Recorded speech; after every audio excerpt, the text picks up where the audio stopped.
You good to go?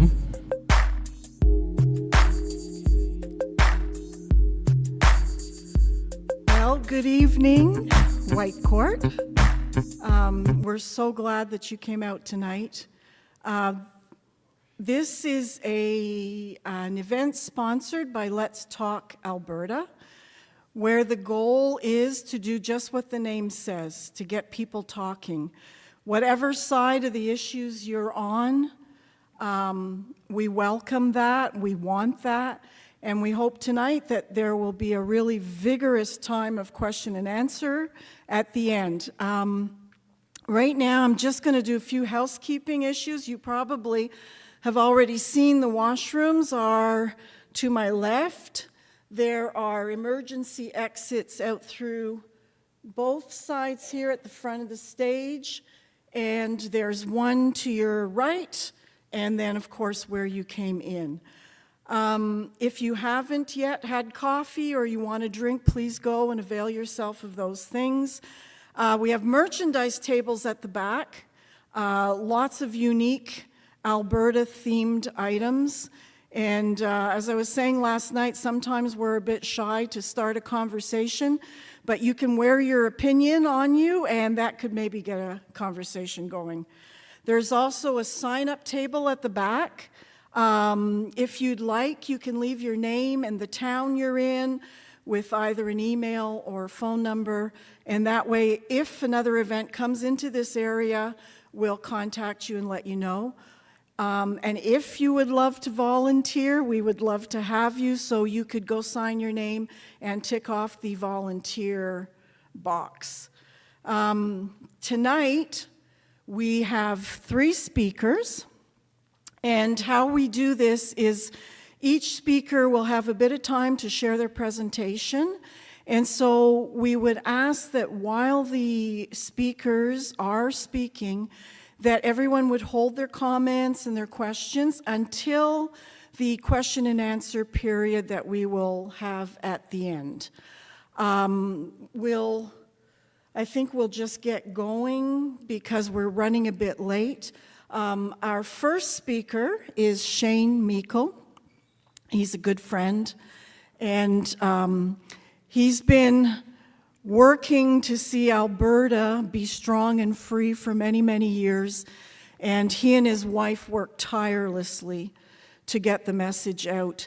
Sheane is a bit of a history buff, and so tonight he's going to bring you a history lesson, very condensed because of time, but yeah, so let's welcome Sheane.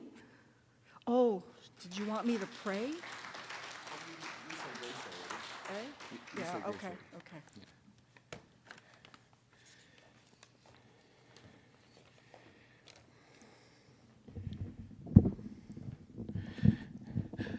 Good evening. So what I'm going to talk about is the historical relationship between Ottawa and what is now Alberta. So in the 1880s to about 1903, 1904, there was a huge American settler movement into the prairies. And they came up and they formed their own enclaves, and they were very interested in the Northwest Territories joining the United States at that time. And this really made Ottawa nervous.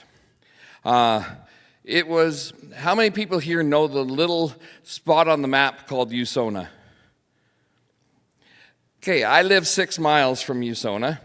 Anybody know what USONA stands for? It stands for the United States of North America. And it has a current population of about 6 people. But in the 1880s and 1890s, it was a thriving community of over 500 people.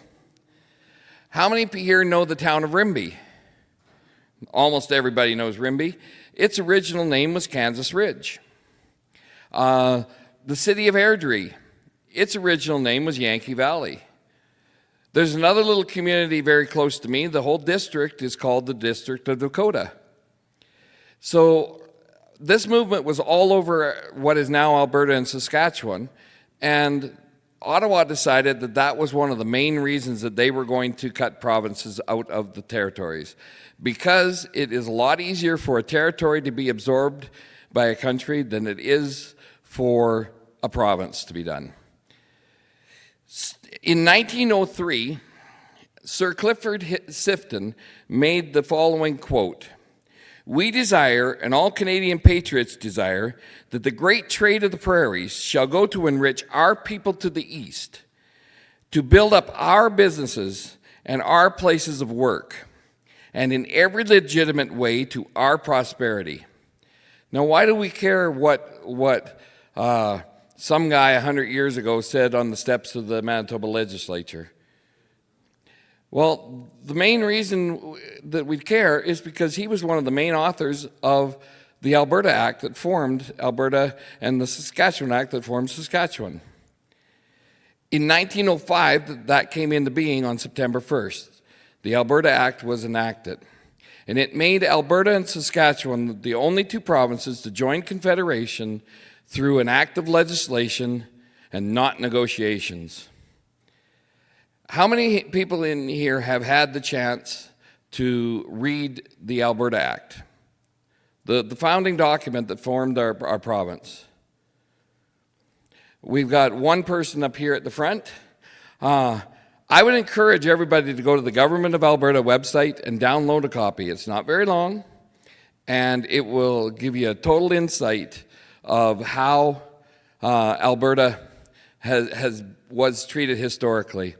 We were written up as a province and given the name of a province, but we were given the rights and responsibilities of a territory. And we have had to fight for the rights of a province ever since. In 1913, the federal government came out with the Railway Act amendments. And what this did is it made it illegal for a regional railway to cross provincial lines. So when that came into being, if you wanted to send your grain, let's say from Stettler to Thunder Bay, you would load at Stettler on the Central Alberta Railways. You would go to the Saskatchewan border. You'd have to offload it, load it onto the next carrier for Saskatchewan. They'd carry it across to Manitoba, do the same thing at the Ontario border. Funny thing is they made all eastern regional railways exempt.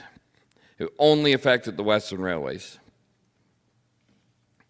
And this ran was why a lot of the regional railways went out of business. In fact, ultimately, it led to the demise of all the regional railways. And in 1943, a new company was formed that bought up all the assets that were available from those regional railways and is formed what we now know as Canadian National Railways. 1930, the Natural Resources Transfer Agreement was signed between the provinces and the federal government. And what that did is it transferred all ownership of natural resources to the provinces rather than to the federal government.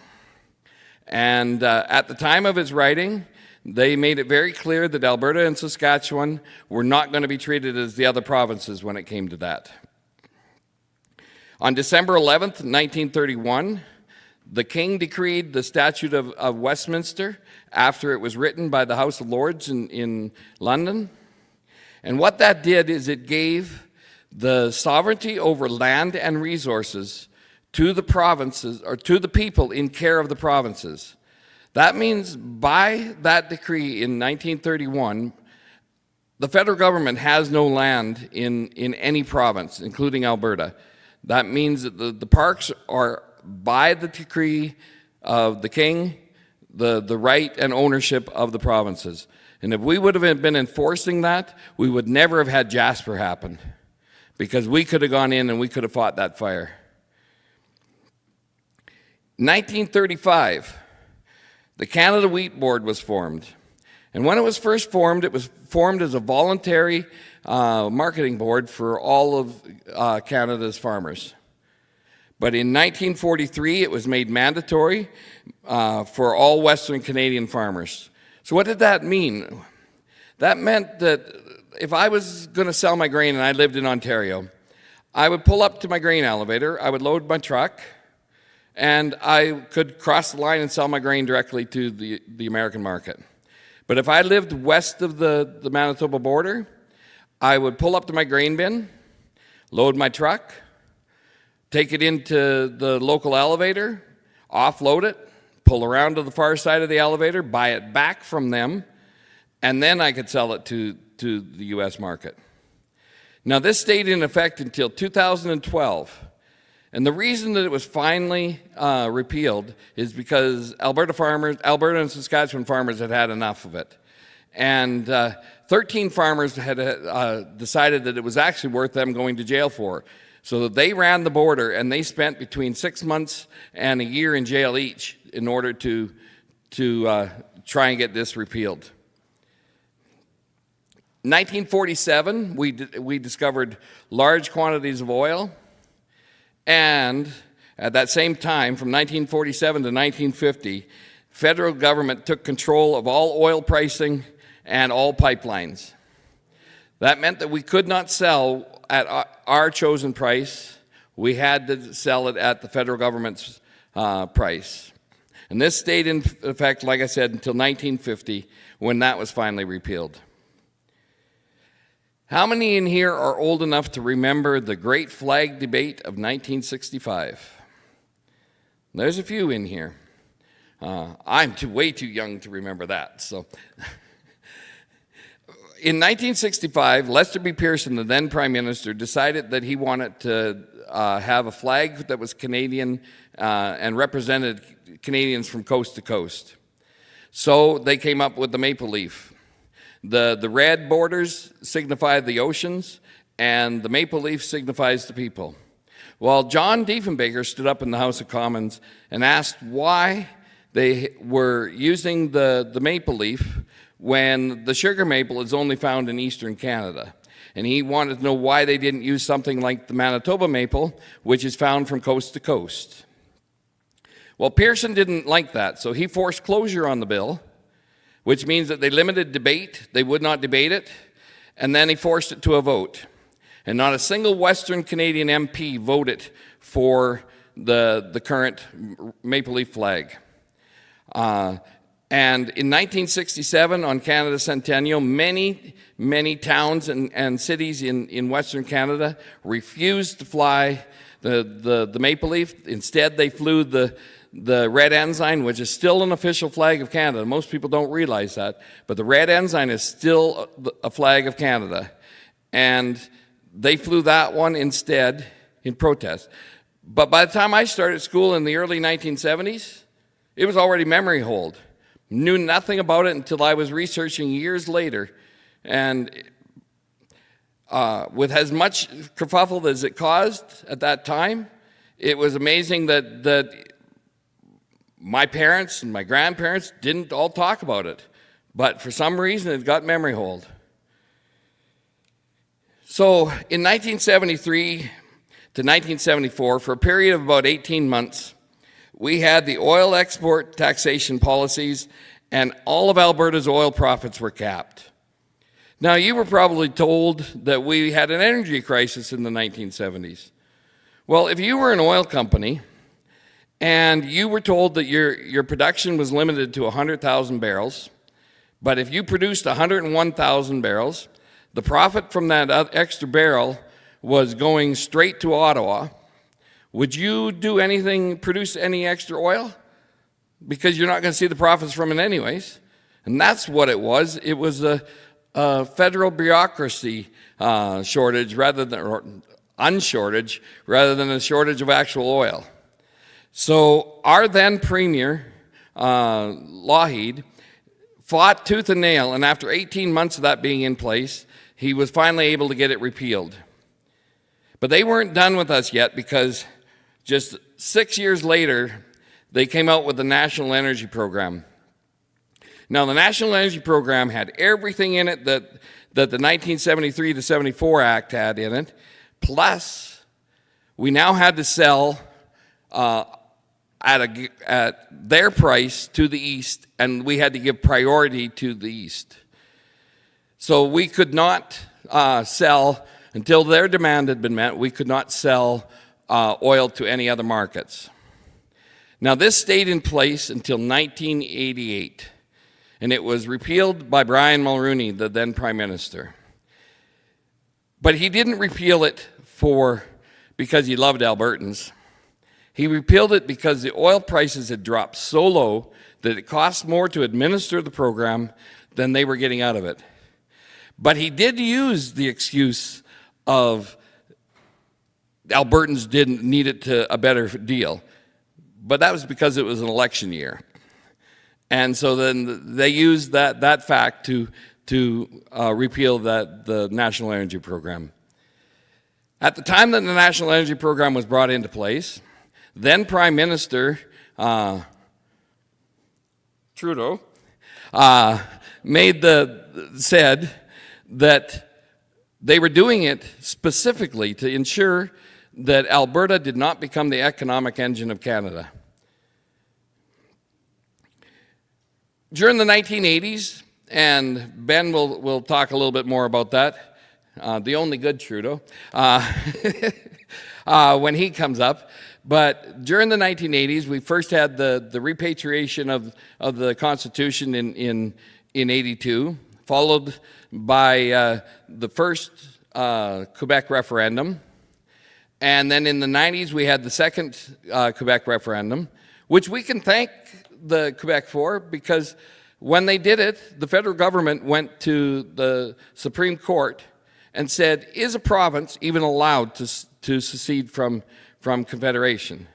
And the Supreme Court came back and said, yes, but they have to follow this step. And then the federal government at the time took the steps that they said, and they developed that into the Clarity Act, which is what we have been following to do what we've been doing so far. We'll jump forward a couple of years to 2012, and Bill C-38, the Jobs, Growth and Prosperity Act, was brought in, which gave Ottawa control over all of Alberta's projects. That meant we couldn't do a highway, we couldn't do a pipeline, we couldn't do any major projects without Ottawa's approval. In 2016, we got federal carbon pricing. And everybody knows what that did to our oil industry at the time. 2019, we got Bill C-69, the No More Pipelines Act, and Bill C-48, the tanker ban off the West Coast. Now, all of these bills were dealt with last fall with an MOU that was signed by Premier Smith and Prime Minister Carney. But within 1 week of that MOU, the House of Parliament convened and voted them down. So all of these are all still in effect until they decide that they will repeal them. And now that brings us to modern time. Right now, we've got 3 bills that should be absolutely on the top of everybody's mind. We got Bill C-8, Bill C-9, and Bill C-22. Bill C-8 is still in first reading, and hopefully it'll stay there, but it is the Internet censorship law. And what this does is it gives them the right to get rid of your Internet access, and I mean completely wipe you off the Internet with the stroke of the minister's pen. And you have no recourse, you have no way to appeal it. Under that law, if that passes, you will have no recourse. So that means you won't be able to online bank. You won't be able to shop online. You won't be able to do anything that touches the Internet. Bill C-9, the anti-hate speech law. That one should scare everybody. If you are at all believe in God and believe in the Bible, if you quote the scripture under that, you can go to jail for that. If you are having a meeting such as we're having right now, and somebody takes offense to it, you can go to jail for that. If it is deemed with no actual definition of what hate speech is, so it's interpretive, so if what you are doing is deemed as hate speech, you can go to jail for that and you can lose all of your assets at the same time. Now, Bill C-22, that one is probably, to me, the scariest of them all, because that one is the one that is actually being fought by all the social media companies at this point in time. That is the anti-encryption law. And what that will do is it will allow them to have access without a warrant to every one of your communications, whether you're communicating on Signal or Facebook or whatever. Encryption, they say that it will weaken all encryption within Canada because they will not be allowed to have a private conversation. Now, under current laws, if they want to tap my telephone, they need a warrant in order to do that. They have to prove that I've done something to the judge, enough proof that the judge believes that there's reason to do it. Under this Bill C-22, they do not need a reason. They do not need a warrant. They can just do it. So now that I have been the ray of sunshine in your lives, I'm going to ask the only good Trudeau. Well, I'm sure he's got kids, so there's more than one good Trudeau. The good line of Trudeaus to come up.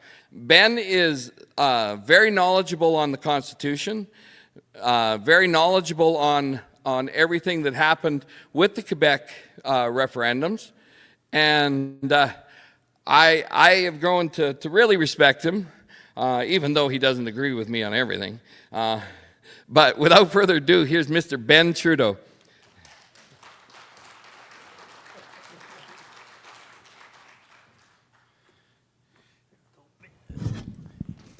All right. Well, thank you for being here. When you say that we don't agree on everything, I'm not a separatist. So that's one thing we don't agree on.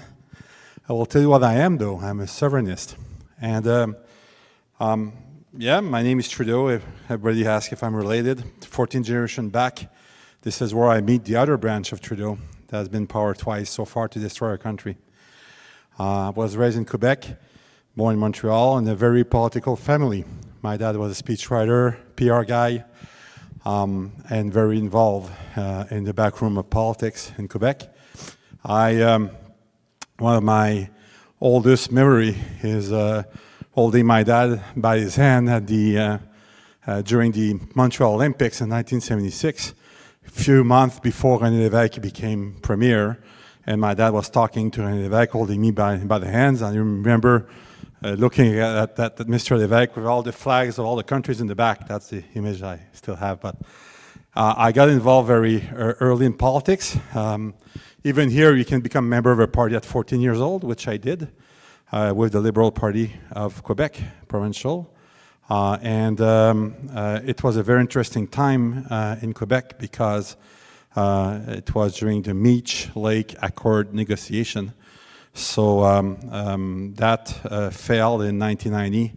And then after that, we rolled back in another negotiation with Charlottetown with a referendum in 92, in which referendum campaign I was very involved. So what happened in 91, our party, the Liberal Party, Robert Bourassa was a negotiator with Mulroney of the Charlottetown Accord, and us, the youth wing of the party, we didn't agree with that accord, and the leader of the party, Mr. Bourassa, used his veto against us. So during the convention, during the AGM, so what we've done, we all resigned and we left, and we started our own party in '94 named the ADQ. And our party, I was among the first candidates, and our leader was elected in September '94. And what's interesting is that our party gathered 7% of the popular vote of the province, which was the balance of power for the referendum. So when Mr. Parizeau became premier, and in Quebec, they do something that is very unusual for here. When a premier is elected, he actually do what its member wants him to do. So I realized that that's not the case here in Alberta. But he promised to have a referendum within a year, which he did. But he needed us, the youth bunch, to be able to cross the line to his 51%. So we were contacted, and we were the party were the one that are actually carved the question, because we were not separatist. Again, I say I've never been separatist. We had a position that I still have today, which is to use the Constitution to the best of our ability to piss off Ottawa until they get tired of it and agree to change without a renegotiation of the Constitution. Because when Trudeau brought back the Constitution in '82, he made sure that we could never open it again. So he basically put conditions on that equals to put that Constitution in a safe and threw the key at sea. So it's impossible to change the Canadian Constitution, period. So in that referendum campaign, what's again very interesting is that we decided to keep our independence as a party. So we agreed on the question and agreed to campaign separately, because we were all targeting different groups. And it's very interesting because at the same time, there's a bunch of very specialized group that created. There was the lawyers for separation, the dentists for separation, all the professional organization create their own little campaign amongst their members. October 30th, 1995 was a very interesting vote. We had 95% of participation of all the electors of the province. In certain polls in Montreal, by 6 p.m., 100% of the people went to vote. We lost by 54,000 votes out of 4 million people that cast a ballot that day. 85,000 rejected ballots. So there was more ballots rejected than a majority for the no. And after that, it's very interesting because after that we say, okay, we took the position as a province to say we won't separate, but we will dig in and do everything that the Canadian Constitution enables us to do to assert our sovereignty. And it's very interesting when you look at the history of Canada, because the history of Canada, they didn't start with the BNA, they didn't start the British National, the British Act. It started in April of 1534 with Jacques Cartier coming down the St. Lawrence River, and the implementation of the French colony, which then went down the Great Lake, down to the Mississippi. New Orleans was founded by Montrealers, and in fact, the first mayor of New Orleans was a Trudeau from the other branch, from the same guy who arrived in Montreal in 1647. When the English came in September 13, 1759, they won the Plain of Abrams battle, and that was the start of the Quebec independentist movement. And from there on, the French fought for their right because the English right away start taking land that has been farmed by French-Canadian farmers for over 200 years at that point. And they were taking the land to give them to Americans that want to remain faithful to the king, to loyalists. So there was a revolt in 1837 that was punished by the hanging of the 12 leaders of the rebellion. It's called the Patriots. And the extradition of hundreds of them to Australia. And that created the context of the creation of Canada. The Canadian Constitution of 1867 is a peace treaty. Canadian Constitution, it's a way to calm down everybody.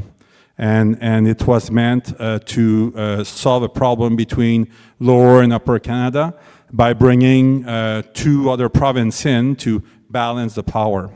So because of that, they were giving a lot of rights that they shouldn't have. I'm speaking of Nova Scotia, New Brunswick, and other Atlantic provinces afterwards that still have way more weight, including on equalization, than they should.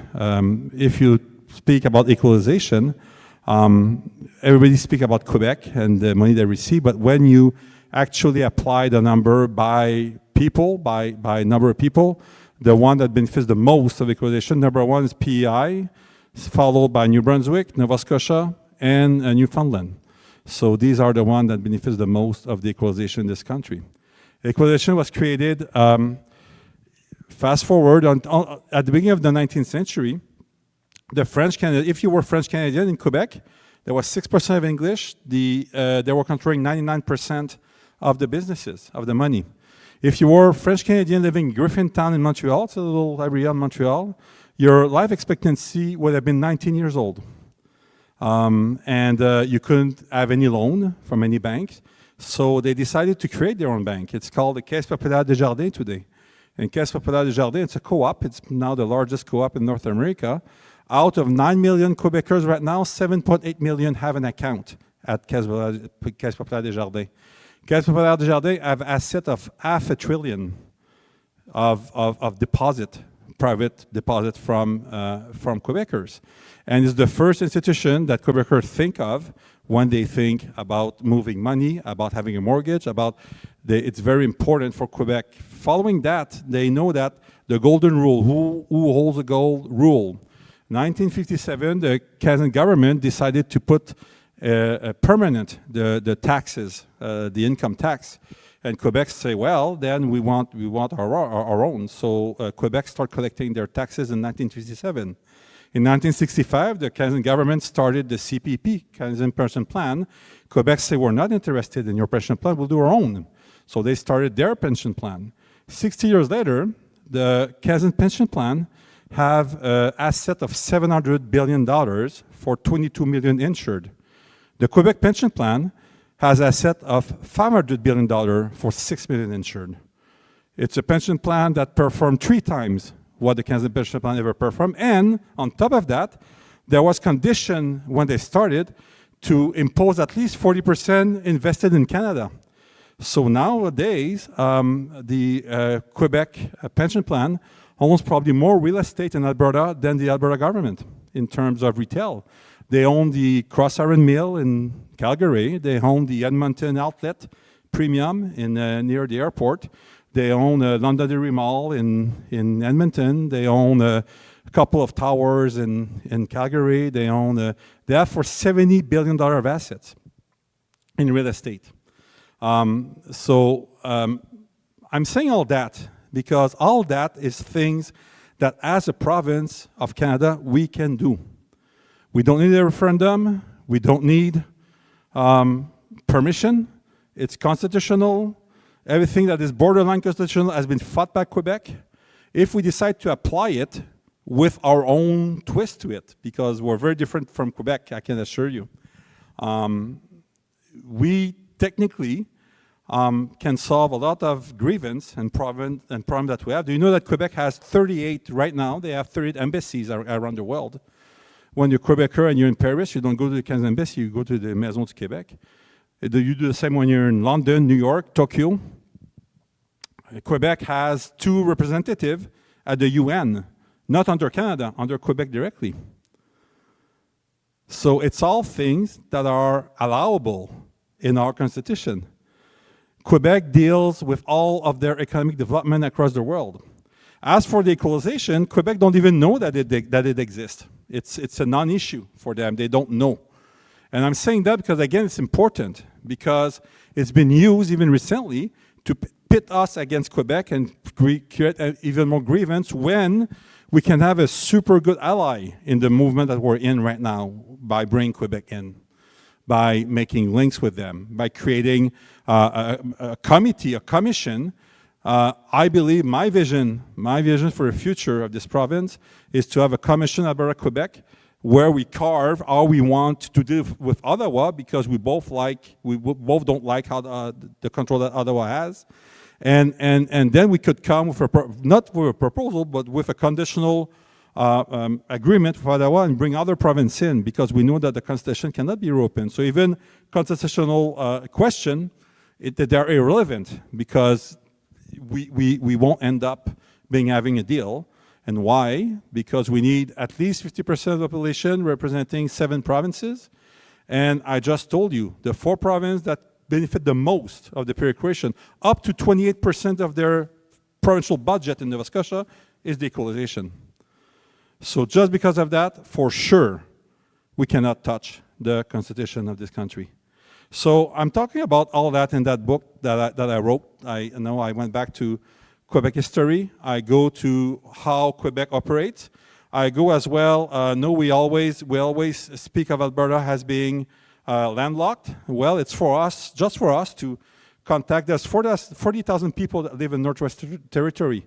It's just for us to go and sit with them and incorporate them. That we can do as well under the Constitution. We need a referendum in Northwest Territory and in Alberta, and Northwest Territory could become Alberta. And if we do that, then we have access to the North Sea, which is open year-long in Nunavik. And then we can bring our pipelines down there as much as we can, because as much as we want, because that becomes all provincial land. And we can do all that only with a majority government at the legislature, a willing government, a government that has courage to do bold things and to bring back money in our pocket. We collect between 500 million and 700 million of royalties every week. And we deposit all that money at the CIBC in Toronto. Every weekend, Toronto makes 2 to 3 million in their banking industry with our money. Why don't we put that in ATB? Why don't we put that? We have 13 provincially regulated cooperatives. Why don't we give that to our co-op? Because co-op are limited to what they can borrow, what you can borrow from them based on their on the money they hold. Well, if you start just taking royalty and just deposit it in cooperative in Alberta, that would increase their capacity to do stuff. just by keeping our money here instead of sending it to Ottawa, or to Toronto, I mean, every Friday afternoon. So my call for Alberta, it's twofold. First, I encourage everybody to speak to everyone, your neighbors and all that, to go vote on October 19 on that referendum. And we need to vote not for the status quo. It's super important. It's our chance to say what we want. And secondly, I believe that it's time to dream. It's time to cast a vision. It's time. This is what I do in that book. I just elaborate a bunch of projects that could cast a vision, that people give a goal to achieve more sovereignty.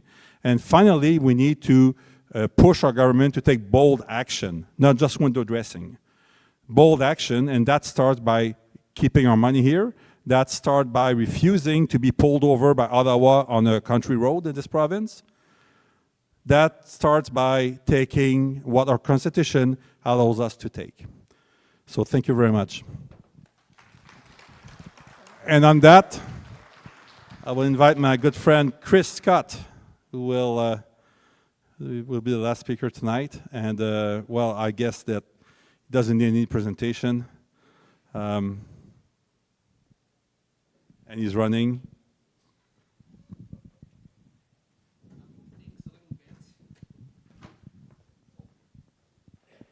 Don't smash my snake. Want to be bit for? This green one, Max? Well, good evening, everybody. Thank you very much for coming. I think I need to be over here because that's probably where the camera's looking. Thanks, Max.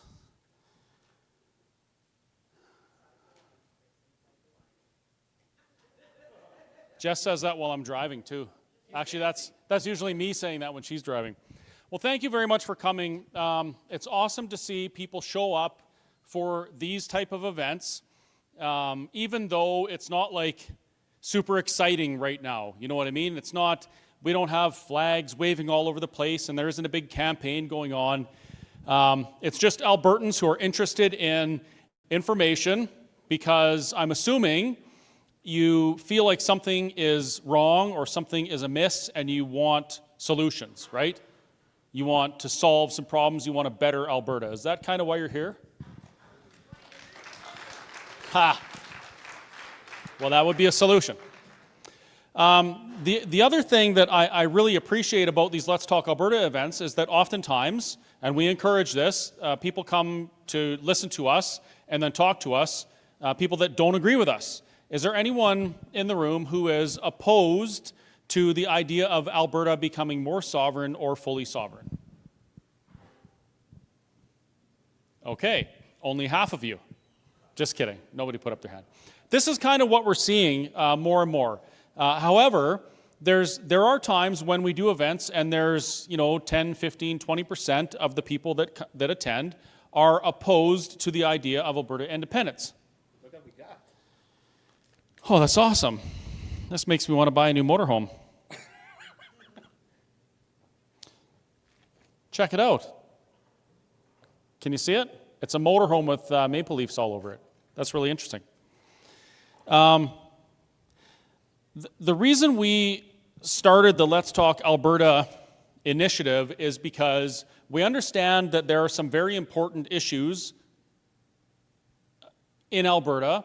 There's a very important question or series of questions that we're going to be asked in October, allegedly, and I felt like, and those our volunteers feel like, if we're going to be asked these questions, it's really important that we start talking about them and having the conversations so that we can make the best decisions going forward.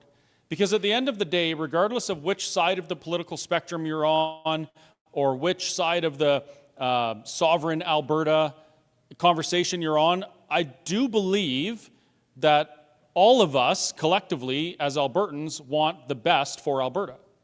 I just think that we have different ideas of how to get there. And some of our ideas are starkly contrasting to the other. Like some people believe that we should have full state control of everything, and that's the only way things are going to be good in Alberta or in Canada. I don't share that opinion. Some believe that individual rights and liberties should be paramount because in a society that respects individual rights, the rights of the society tend to follow that. That's kind of more where I land. Some people, they believe that Alberta should continue with the status quo and just be okay with incremental gains, with the crumbs of Confederation, I call them. That's not my position. That's actually Jason Kenney's position. I watched him talk about that when he debated Bruce Party. I'm more inclined to say that I would prefer an Alberta that can manage its own wealth and affairs, and if something is wrong with the way that Alberta is being managed, the people of Alberta who suffer the consequences of the management have the ability to effect change. That's what I want at its core. And in my opinion, my humble opinion at that, I believe that Alberta independence is the way to achieve that. So what I'm really after, it's not actually independence. Mr. Trudeau, Benoit, and I are more aligned on that than you might believe. My pursuit is Alberta sovereignty. And when I say sovereignty, what I mean is that we get to decide our future. We chart our own course. Independence for me is a tool. It's a means to an end. That is the way by which we get the sovereignty that I believe we need to have in order to make our own decisions. Our Premier, so she says, her position is that she wants to see a sovereign Alberta within a united Canada. And on the face of it, that actually sounds pretty wonderful. If Alberta could self-determine and be free of federal interference in our economy, in our industry, in our social fabric, that would be a good thing. If we could have a voice within Confederation that allowed us to change the things that we believe need to change so that our values and our principles maintain. That'd be awesome. I think that would be just fantastic. The problem is, for many reasons, of which we can talk about this later if you want, I don't believe that that is actually possible. So I believe that Alberta needs to pursue independence. Now, if I look at the position that our Premier puts out about remaining and being sovereign, I would ask if that's what our government's position is right now, why aren't they pursuing it? That's a pretty big question. And I still haven't gotten an answer. Ben mentions some things about Quebec who have done an absolutely fantastic job, for better or for worse for them, of exercising and affirming their own sovereignty. They've taken control of most of the things, if not all of the things, for which they can. One of them, and this actually, the vision of this, it makes me smile just thinking about this. Imagine 600 bureaucrats. 600 in Gatineau, Ben? Something like that? 600 Quebec bureaucrats sitting in office cubicles right across the river from Ottawa. And their entire job is to go and talk to the Ottawa bureaucrats and say, hey, you took $1.50 from us on April 17th of 2022, and we only got $1 back. Give us back the change. That's actually really exciting for me, that a province would do something so bold as demand fair treatment. Can you imagine? How dare a province demand that the unitizing federal government treat them with the respect they deserve and make sure that the money that they earn stays in their province? Wow, wouldn't that be something? So the image just fascinates me. And of course, I view it like a cartoon, you know, the cartoon Frenchman that we used to see when we were kids, but I'm sure it doesn't look like that. Then I think about what Alberta does. And I just simply don't believe that our government wants the sovereignty that they say they want.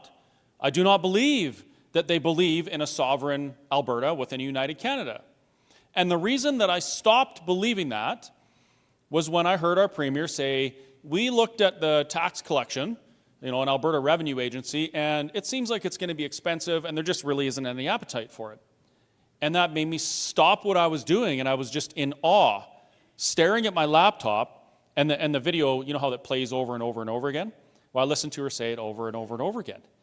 And I thought, if our government is unwilling to take the first major step to sovereignty, which is to make sure that the golden rule applies to Alberta, and that is he who has the gold rules, they're not serious about a sovereign Alberta within a united Canada. How do you claim your sovereignty, the sovereignty and jurisdiction we have under the Constitution, which is a lot, as Ben explained? How do you do that if you haven't set the stage to be able to fight when necessary? And I'm not saying that we should have to fight, but I'm saying that's just the way it is. When there's two levels of government, they're always going to be competing for your money. They're going to be fighting each other for your money. The federal government wants your money so they can do things like send it to Eastern Europe to be laundered, to support initiatives that we have nothing to do with. They want your money so that they can fund gender-affirming mine-clearing operations in some Istan in the Middle East.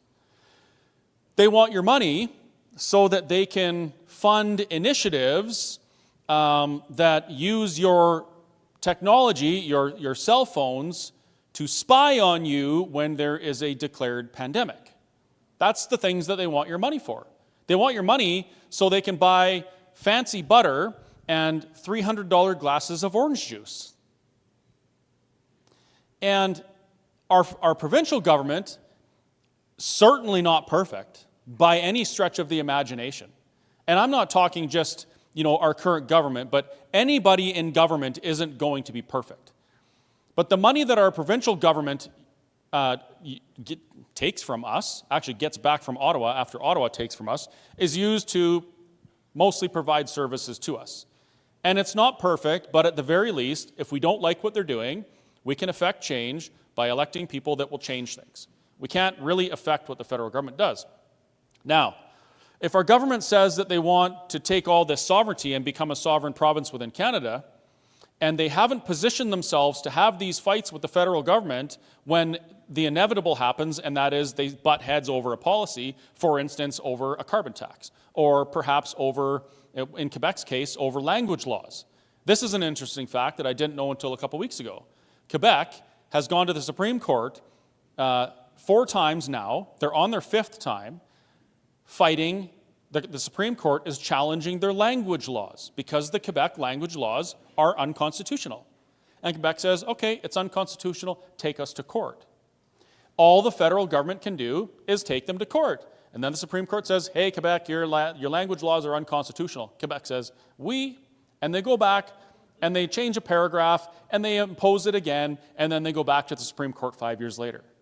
If Alberta tried to do that, say Danielle Smith became the Iron Lady that I believed she was, and she still could be, I guess, if she chooses to, and she said, no, Mark, we're not going to impose a 600% increase on industrial carbon tax. As a matter of fact, we're going to accept that the policy of the United Conservative Party that I'm a part of has put a policy in place that says CO2 is not a pollution, and we shouldn't be fighting it. And we're not going to collect your carbon tax anymore. We're not going to impose that. Well, right now, the federal government would say, okay, we're not sending you your transfers because we don't collect our taxes. The Alberta government collects corporate taxes, yes, but when it comes to your personal taxes, you fill out 2 forms, and they both go to the Receiver General. And that's where our money goes. So if we try and fight something that the federal government is doing to interfere in our sovereignty or in our jurisdiction, the federal government has the gold, and they rule. Do you see how this works? So how can anybody claim that they want to fix things, they want to remedy the inequities within Confederation, become a sovereign province in all aspects as they can, and fail to do the primary thing that sets the stage so that you can have those inevitable fights in the future?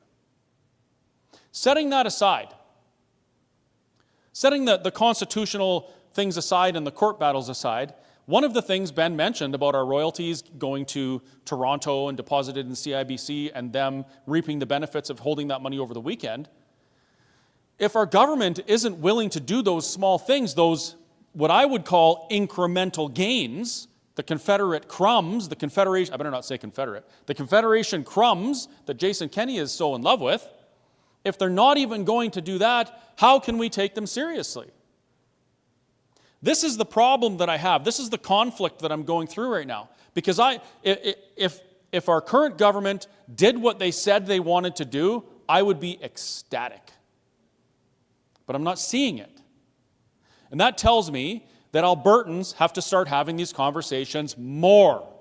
We have to understand what provincial sovereignty is and how we get it. So when people tell us, hey, this is the path we're going to take, we want you to support us in government so we can take this path, we can say, well, hold on a second. If this is the path you're advocating for, what steps are you going to take? And if you're not going to take the appropriate steps, how are you serious? I've talked a number of times about creating the parade that the politicians want to get in front of. But what we've seen in the past few years are politicians identifying where the parade is going, getting in front of it, and then turning them back onto the course that they want to go in. And it's bothering me. So how do you fix it? How do we fix this? Well, the first step is education. The first step is talking to your friends, talking to your neighbors, and bringing these things up. We have to start talking about them. And as you can see, the room is certainly not full here by any means tonight, which means that now, if you believe in Alberta sovereignty and you want things to change, regardless of whether you want an independent Alberta or a sovereign, autonomous Alberta, it doesn't matter. You still have to learn these things and take them with you where you go. When you go home, you have to have these conversations with your family. You have to have these conversations with your workmates and your peers and your colleagues. And you have to be bold about it. You have to be willing to take just a little bit of that abuse that I take on that fancy computer back there when I say anything about what I believe or what my opinions are. We have to stop worrying about what people are going to think about us. Because the other side that wants the status quo and doesn't care going over the cliff with the rest of Canada with, out of control inflation, in a technical recession now, it feels like society is tearing apart. The trajectory is not good. And the ones that like it, the ones that benefit from the status quo are very noisy. And they gaslight. And they use emotional attacks to make you feel like your opinion and your concerns aren't valid. They tell you that you're a bad person because you're not okay with the incremental Confederation crumbs. They make you feel like you're part of a small fringe minority. That was great, by the way. I just made t-shirts of that and made money. But they're not quiet. And they're not meek. They're not shy to paint or to decal a van with their opinion, or a motorhome or whatever it is, with their opinion and drive it across Alberta, sharing their opinion with others. And that's why Albertans who believe in Alberta and self-determination have always had a problem making progress because we're too damn scared of what other people might think. So when we talk about this organization in particular, Let's Talk Alberta, my goal isn't to tell you how to vote. I'll share my opinions and I'll advocate for what I believe to be true. But at the end of the day, I want to have a conversation with you. And if you don't believe that what I'm saying is true, or you have a challenge or an opposing point, I want to talk to you about it. I want to make sure, and we want to make sure, because when you see one of us up here, there's 20 of us in the background doing the actual work, 20 of them doing the actual work. We want to make sure that there's an opportunity for everyone in Alberta, corner to corner, cities, rural, whatever. We've spoken in towns where there's a population of 8, and there's still 30 people there. Everybody needs to be able to participate in the conversation. That's what Let's Talk Alberta is about.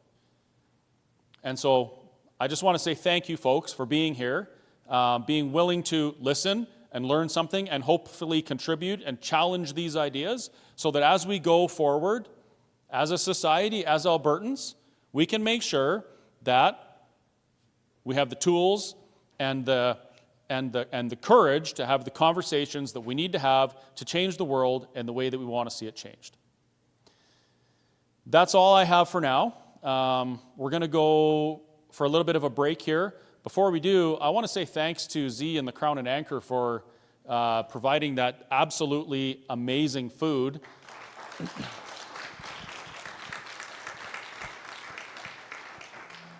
And I'm going to use this as an opportunity to tell you a bit of an encouraging story. At one point, I was in a position in my life where I was politically apathetic, not involved in civics really whatsoever, completely ignorant to our Constitution, completely ignorant to actually what my rights were, what the laws were, how anything worked, and I found myself staring down the government. It was an uncomfortable spot to be in.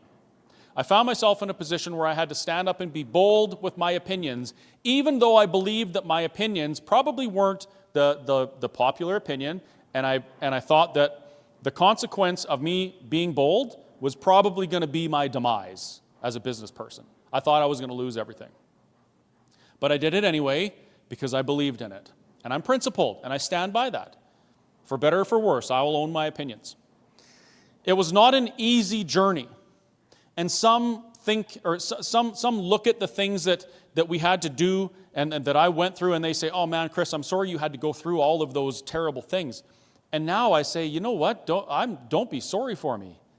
These were the best things that could have happened to me, because all of those things that happened that were uncomfortable or difficult brought me to where I am today.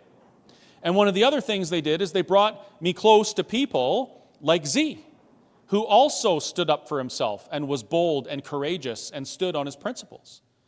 And dozens and now hundreds and possibly thousands of other amazing, good, courageous people that I never would have met.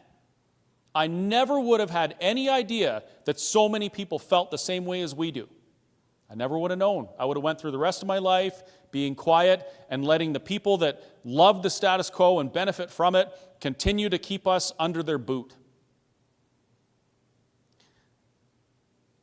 So the moral of this story is even though we might be going through things that seem difficult or troubling or treacherous or whatever, at the end of the day, our experiences make us who we are, and they bring us together.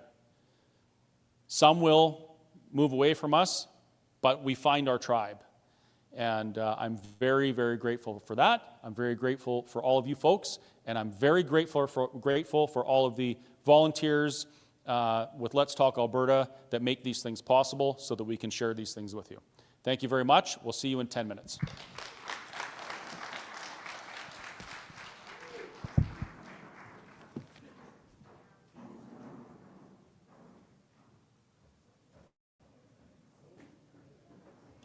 All right, so we're going into intermission mode. We'll see you in about 10, 15 minutes.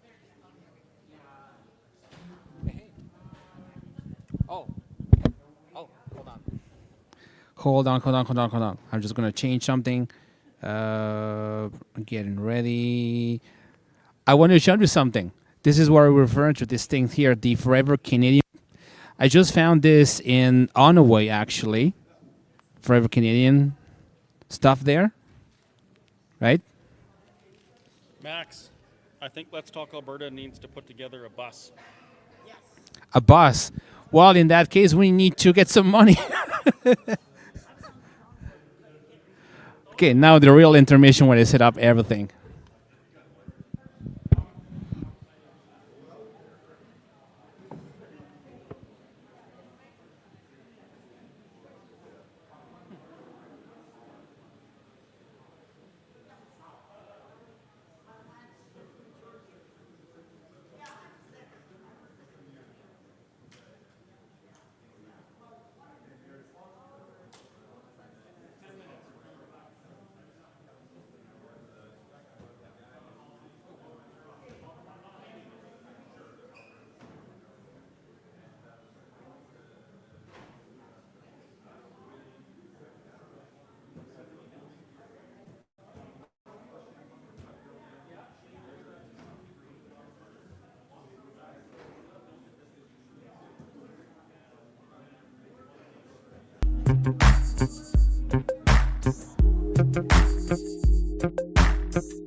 Okay,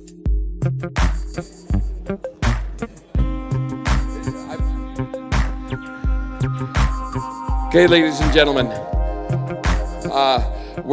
this is the 2-minute call, and we'll get started in 2 minutes.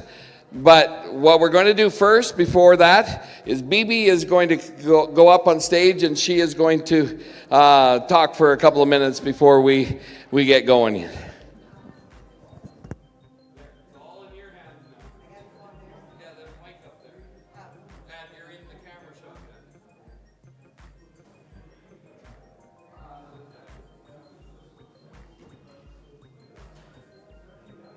We just came online. They just issued a 2-minute warning, so you should be there soon. Just a second there. Just gonna leave them a phone call. Leave them there. Just take the red one. Got it. Can you go a little close? Get a little close behind the table. Somewhere here? Yeah, that's perfect. Okay. Hey, everybody. My name is Brenda Belanger, otherwise known as Freedom BB. I thought I'd come on and explain to you why I chose this winter to go out and stand and get signatures for Alberta independence. And I think it became quite clear when our government started using word salad. They started it back in COVID with the fringe minority, the misogynists, and everything else. Well, now they're using it with respects to the recession. They're calling it a technical recession. Now, I took the time to do my due diligence and looked up the word technical recession. It does not exist. So, me being the person that I am, I looked a little bit deeper. What we are in is what's called a stagflation. Now, this happened back in the 70s, and I'm not sure how many of you remember back in the 70s what happened, okay, where we went into a full-fledged recession. During that recession, what ended up happening was it was an inflation issue as well as a supply and demand issue. And this is where our government was overspending, and their policies kept our resources in the ground, which caused us to go into a major recession where our interest rates on mortgages, if some of you remember, was pretty close to 18 to 20%. And that is exactly what's happening today, okay, is the fact that it is the policies that is going in place from the federal government that's keeping our oil and gas in the ground at this point. It's keeping the oil and gas in the ground at this point, and it's stopping us from prospering. So it's here with the Bill 63 where they're not allowing us. Now, we know that there is a supply and demand for our oil and gas. But Bill 63 is keeping that oil and gas in the ground, and what is that doing in turn? It's causing a recession. And if it was Alberta's choice, we would be saying, pump it. We would have storage units so that we could ship it out, okay? It's policies like the no pipelines and everything else that's keeping Canada in a debt. So I think it's time that Alberta gets sovereignty where we can control what we're doing, where we can keep our supplies so that times like this, it's available for us to utilize, so that Canada and Alberta does not have to suffer anymore. And this is all at the hands of the red tape of the federal government. So I'll give you a little history of what happened. Back in 73 and 79, there was an oil crisis. When I did some research, the difference now is when I did my research, it stated that the inflation started since COVID. And we've all seen it. We all know that the prices have went up and nothing has come down. Okay, we've seen policy after policy go through from the federal government that has basically put handcuffs on Alberta from producing and from prospering. And this is where our big issue comes in. They've cut our jobs and everything else on the federal level. So if there's no other reason for us to turn around and say we need our sovereignty, we need Alberta to make our choices, then this is a really good one because, like I said, back in the 80s was the worst time. Now, if you have read the red headlines, 52% of people are negligent on their mortgage at this point. They're behind on making their mortgage payments. 11% have already lost their home. Now, we all know that the government does not put full stats out there. And we know that they use a lot of word salad. So if there's ever a time for Canada and for Alberta to stand up and say enough is enough, that we need to be able to control our own province, now is the time, guys. Thank you.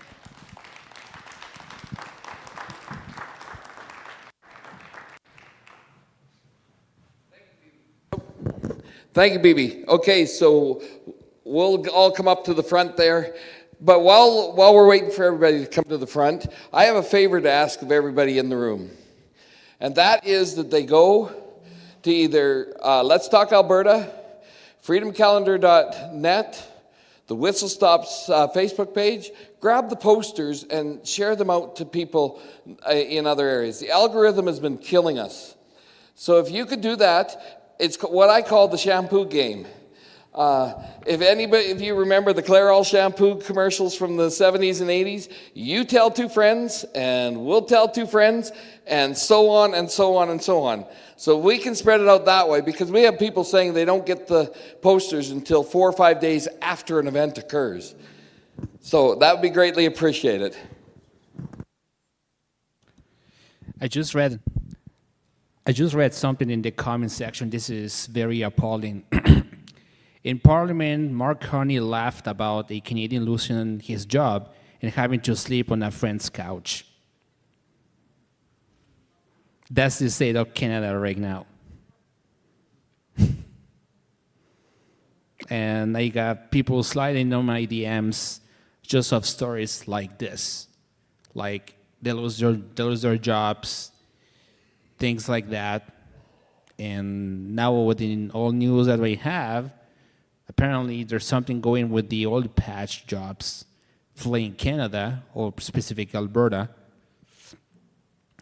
Elbows up, guys.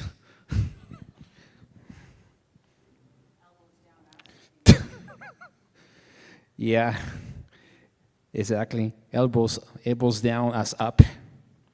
I saw someone wearing a T-shirt like that once. Something I meant to talk about earlier. How many people watched Danielle Smith talking about the estimated cost of becoming a new nation? Okay. So almost all of us saw it.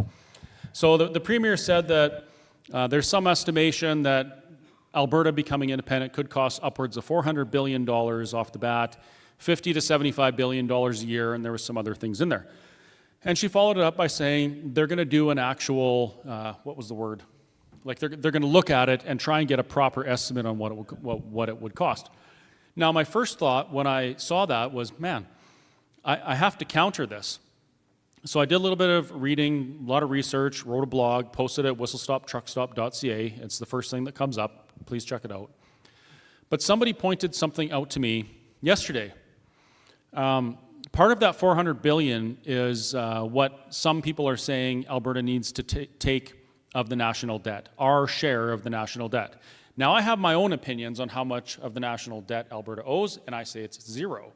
But let's say, for instance, that it is $180 billion or whatever they say. What is it going to be next year? Less? Sorry, everyone is saying less? Sorry, I can't hear you. Oh, more. Okay, so everyone feels that the national debt's going to be more next year. What about the year after that? What about in 10 years? Yeah. Is there anyone in Alberta that believes that our national debt anytime in the near future is going to go down? No. If people are concerned about taking a share of a national debt today at $180 billion, why are they not concerned about taking a share of the national debt in 5 years at $280 billion? That's right. Every time somebody opens their mouth in opposition to Alberta charting their own course, being sovereign, making their own decisions, they make the case for Alberta independence. Even the Premier.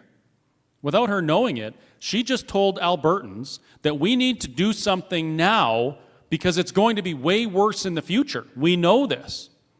And even worse than that, if you're unhappy with how the federal government spends money, what are you going to do about it?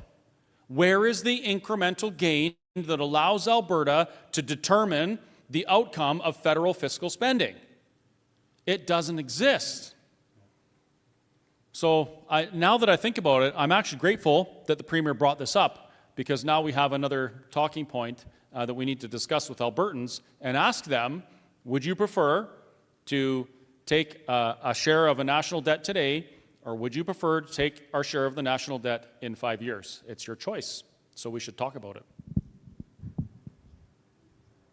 Oh, and now it's time for questions or comments.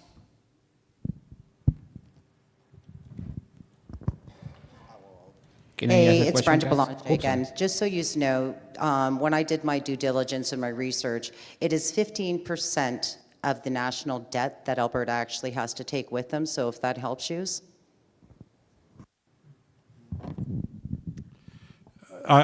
Just missed it. So it's 15%, you said, of the national debt? So when I did my due diligence of trying to figure out, when we were originally talking about this like over a year ago, and when I was doing my Wednesday night lives kind of thing, I did my due diligence, looked into it. We are to take 15% of that actual debt, and at the time, this was before the new budget came out, and this was last year, that came out to be $200 billion. And when I did my due diligence at that point, I was going off of Stats Canada, where we were making $474 billion that was going, the GDP that was going to Alberta or to Ottawa, and at that time Alberta was only getting $240 billion back out of that $474 billion, and it said that we would be, if we separated it, would be 15% we would have to take with us. So I'm not sure where her numbers are coming from, because I question that too. Well, so since then, our federal government opened the floodgate of immigration, which actually brought the actual percentage per capita down to closer to 10 or 12 right now. And then it's very interesting when you speak about the debt, because we cannot speak about the debt without speaking about the Canada Pension Plan. And the Canada Pension Plan, they owe us minimum 180 billion, we up to 345. So my take on that, if ever that come to the negotiation table, is that, you know what, we're getting out of the pension plan, you erase our debt, and that's it. We're paying yearly $3 billion more than what we receive for the pension plan. That $3 billion means, once you compound it, within 10 years, we would already have $50 billion investment fund just with our pension plan. So the pension plan, the way it's structured right now, just to keep, just basically to keep the premium at what they are, we would build up upward of 50 million, even if we start with zero. So that's point number one. Point number two, about that national debt, I believe that there's another point that can be made about the money that was transferred to other province from here to build Canada. So I believe that you can twist that as well. The federal asks you for a portion of national debt. We say, okay, no problem, give us the bill, and then we turn down to Quebec. And we say, you know what, you're responsible of a third of it. So give us 30 billion. PEI, give us 4 billion. Nova Scotia, give us 2 billion. And then at that point, it's a bit irrelevant. As for the 400 billion of an independence, I believe it's a super deal. Because right now, we're leaving 30 billion on the table to Ottawa every year. That means that 400 billion will be amortized in something like 15 years. Everybody would love to pay their house in 15 years. It's a good investment. So these are my answers about these fiscal things. I believe it's irrelevant at this point, because we are the only province in this country that brings new money in the country every day. Like every day that goes, Alberta sells out of the province 4 million barrel. At $100 a barrel, that's $400 million of new money that didn't exist in this country that are coming in. So there's no reason that we might be in recession. There's no reason that we might feel any hurt with the work that we've done at -40, pumping and unjamming these wells and making sure that the oil flow. There's no reason to let anybody hinder us on that. And that gives us something that no other province have, because the only thing that Bay Street does in Toronto is recycling money. They're like big money laundering and big washers. Quebec the same. No, there are 9 million populations sustain each other. There's no new creation. There's no new money coming from outside. We are the only one that provide that. So, and this is why as well that they won't let us go easily. One of the major problems with the conversation around these things right now is that the side for the status quo is very, they talk about these numbers. They throw out a number like $400 billion. Oh my goodness, there's $400 billion we're going to have to pay. But they never talk about the other side. And there's always two sides to this conversation. That's why we want to talk about it. Okay, so I don't want to look at Alberta divorcing from Canada anymore. I want to look at it as a business deal that's just ending. Right? We're business partners. We no longer want to do business in that way, whatever we're going to split. Well, you look at your debts, you look at your assets, and then you negotiate it. Yeah. If you get a divorce, you look at your debts, you look at your assets, and then you negotiate. You don't ever just say, oh, there's all this debt that you have to think about, and never talk about the asset. Bases, military bases, national parks, those types of things. Oh, you're going to have to pay for that. Sure, okay, well, I guess we get 15% of the other national parks that we have an interest in paid to us. You see how this goes? And this is why, and this is what you folks can do this too. When you hear these things, I would encourage you to listen very carefully what the status quo loving advocates tell you about Alberta sovereignty. And use that to explain to them why the conversation doesn't end with what they're saying, and the continuation of the conversation actually flips their point right on its nose. I do believe that all paths lead to Alberta independence. I believe that Alberta independence is necessary and inevitable.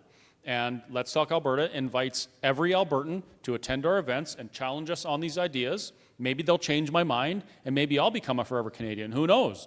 But they're going to have to come here and start having the conversations with us.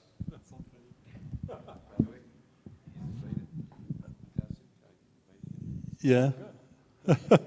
Sheane was saying that he invited Lukasik in one of these events. I mean, that'd be awesome. Yeah, absolutely. Speaking as well of the pension fund, Canadian pension fund, Canada did something terrible about our pension fund 6 years ago. They put your pension fund, our pension fund, on their balance sheet.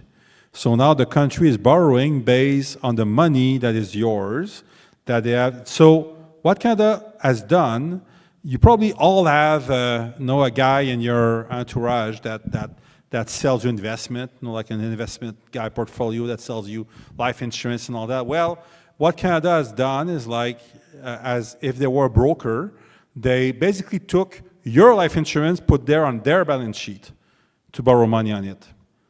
So the CPP is a very dangerous system. That will explode and crash, probably the first amongst all of them. So I believe that it's time to start protecting. And again, when I was saying that we gain 3 billion more than what we pay, I believe that in the province, I believe there is something around 1.5 million people that receive CPP right now. Well, we could give 10,000 bonus. Just to transfer your CPP fund to the Alberta Pension Fund as an entry token, and then increase your monthly premium by 20%, and would still have a $2 billion to put aside. So, can I ask a question for the people who are watching online? Yes? Okay. One of the questions that it was asked is from a member. He was at the event with the folks from the Alberta Federation of Labor, on which Gil McGowan was there, and he says, and I quote, he says that separatists do not represent us. What's your response to that regard, to that remark? I agree. I don't represent anyone. I represent me. I'm here sharing my opinions, my ideas, and my statements. If you agree with me, great. If you don't agree with me, I would like to hear why, and we'll engage in a conversation about it. But I represent what I believe. I don't believe that we're separatists. I believe that we're sovereigntists. Well, and that's a big distinction, and this is what helps Quebecer, the distinction between being separatist and sovereignist.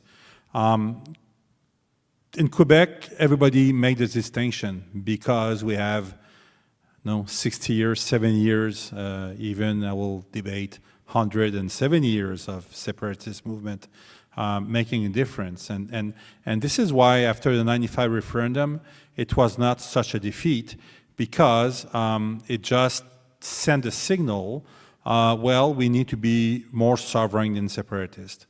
And this is exactly what Quebec did. We became more sovereign than separatist. And that include finding all loopholes, constitutionally or not, to gain independence and to gain our own stuff. You know what? The same day that Premier Smith adopted, the first law that she adopted at the Ledge here was the Sovereign Alberta within United Canada. So good for her. She barked hard. Second law, Bill 2, right after that she voted it, she added conditions to get out of the CPP. So what message did she send to Ottawa? I'm barking hard, but don't worry, you can keep the money. That's exactly what she told Ottawa. The same day in Quebec, at the Quebec legislature, they voted for all provincial MLAs and equivalent that they won't have to pay allegiance to the king anymore. In 2022, Quebec passed another law saying that we don't want royal assent anymore. Once it's voted in here, it's law. And the lieutenant governor is just a clerk for Ottawa. And the day they passed that law, which was unanimously voted within 5 parties, okay, in the room, they went and put a for sale sign in front of the lieutenant governor's house, and they say, our next step is we won't pay anymore for that girl or that guy. You pay. You want him to stay here, you pay for him. Last thing that they've done, when Carney brought King Charles III, King of Canada, to give the throne speech, Quebec, at the same time that the king was giving the throne speech, they passed a law, again unanimously voted at the Quebec legislature, that it was a secession with all crown, any crown link. And they sent a courier to deliver that to the king in hand, saying that Quebec will not answer to anything from the crown anymore from now. And know what happened with these bold moves, which are non-constitutional? Nothing. Nothing. Not a lawsuit, not a token, nothing. Aren't they going to withhold their transfer payments? Their transfer payment? No, they like the transfer payment. We'll talk about transfer payment, though. In 98, after a referendum, we started thinking, okay, what else can we grab? So, we solved the immigration. So Quebec takes care of all of its immigration. And the way they do it, and I lived it even in 1981. My sister is Vietnamese. We adopted her. My dad brought her parents in 1987. And even at that time, when you were immigrating to Quebec, you have a mandatory 5 days, it was 5 half days, where we tell you the history of Quebec, the values of Quebec and all that, and at the end of these 5 days, you have to sign a social contract. And if you don't sign that social contract, no driver's license, no health care, no social support, nothing. So, and if I said so the dad of my sister didn't want to sign the social contract, so what happened? He went to Toronto. You're not welcome here. So in my book as well, I speak about that. What is the Alberta identity? It's important to know who we are and our value. I moved here, I was 35 years old, and I can tell you that I'm probably more Albertan sovereignist than most Albertans that I know. And because I embrace the value, I married a girl from here, and my 4 kids are born here at the Grey Nuns and in Edmonton, and so I embrace the Alberta spirit. So in my book, I speak about the 8 heartstrings that I identify what makes an Albertan an Albertan. And it's important that we start asserting our identity, our culture, because we do have a specific culture, a specific identity. And when we put together a ministry of immigration to control who comes and lives here and get our driver's license, we have to tell them who we are as a society. We have to agree on that and tell them, this is what an Albertan is. This is what we believe in. And here's a social contract, you will respect our value. Otherwise, you are not welcome in this territory. I 100% agree that we're not separatists. We're for an independent, sovereign Alberta. However, just so you know, they came out with the CEPI list today. And I'm very, very disappointed. I didn't make it. I wasn't even there neither. Yeah, I'm disappointed I didn't too. make it. You made it. Tanya made it. Corey made it. I didn't make it. I'm very disappointed.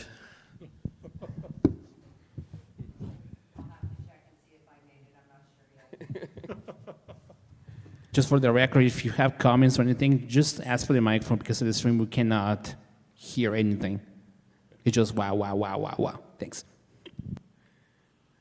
Is there, does anyone have any things that they hear from people in their circles? You know, any objections that they don't know how to answer, things like that?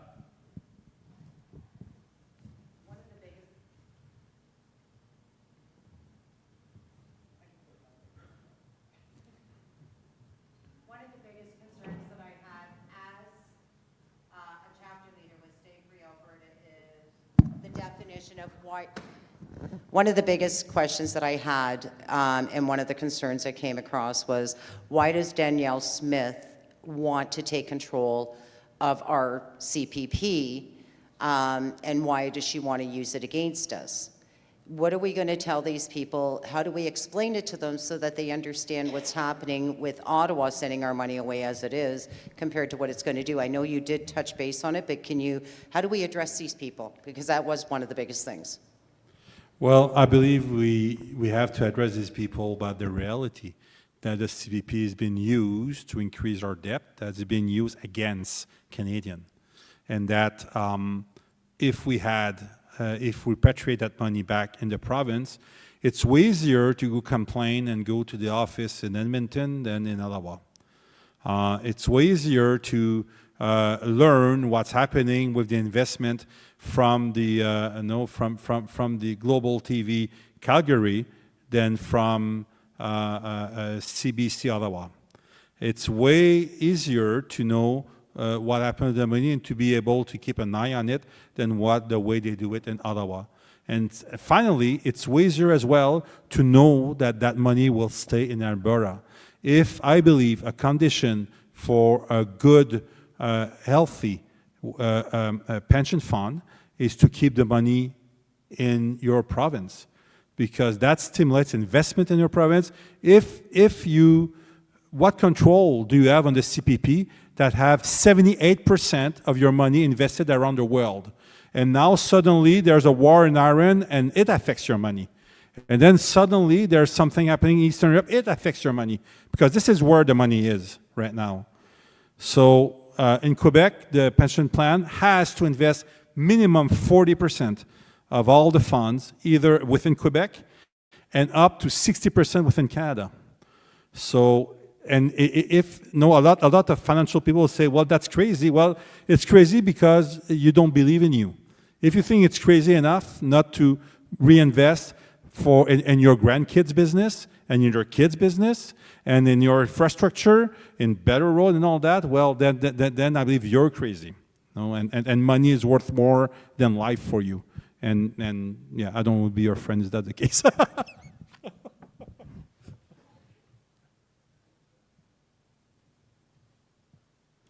Oh. One of the other concerns as the chapter leader, because I was in Edmonton, all over Parkland and Lac St. Anne County, plus here in Whitecourt, the other concern that came out was the old age security, and if we leave, how do the seniors benefit from it? Well, for starters, I don't have a crystal ball, and I can't say what exactly will happen, but I can tell you that I do not believe that Albertans would leave Albertans behind. Any federal entitlements that support people right now should, and if I can do anything about it, will continue in an independent Alberta. I mean, why would we do anything other than that? That sounds to some like it would cost some money, and to them I say I really don't care, because if somebody is relying on that and they need it, we cannot leave them behind. A sovereign Alberta isn't about taking from people, it's about making sure that people have a better future, a better outlook. The other thing to remember is that there is a cost to Confederation, and that cost is passed on to each and every Albertan, whether it's in a tax or a levy or like an excise tax or a tariff that results from ridiculous federal policies, or all sorts of things. If we can remove ourselves from those things and take control of them, it's logically, we can say that our cost of living should go down. If we're not subsidizing a federal government, if we're not paying for a federal government, then we should have more disposable money. So not only would Alberta, if any of us have anything to do with it, advocate for the continuation of any federal entitlement, but our costs of living should go down. Our energy costs should go down. We shouldn't be paying. Look at what the carbon tax alone did to our utility bills. I mean, seniors had a hard time before that, and then our federal government just arbitrarily starts pumping carbon tax onto everything, taxes on taxes on taxes, and now we have seniors. We're talking about seniors. Yeah, the people that built this country. Let me tell you something. A fella came to the Whistle Stop Cafe this morning. He's a sheriff, and he's one of the sheriffs that has to help repossess things, deliver, recovery orders, things like that. And you know what he said? It's getting way worse than it was before. And you know who he has to go visit most to take their things? Seniors. Because they can't afford life right now. They can't afford their vehicles. They're getting stuff repossessed constantly. He says, it's absolutely insane. He's never seen anything like it. So when I see that newspaper with that pretty little bus with Fabio in there talking about how everything should stay the same because it's so great, I wonder, why does he hate senior citizens? Why does he not want to strip away this parasitic loss that Albertans face within Confederation to the tune of somewhere between $20 and $30 billion a year? And why doesn't he want to improve the lives of Albertans? It makes no sense to me. Was Max pointing at me? Yeah. Oh. Yeah. Well, just to that comment, just so you understand how Canada actually doesn't care about people, we met a volunteer in Brooks, I believe.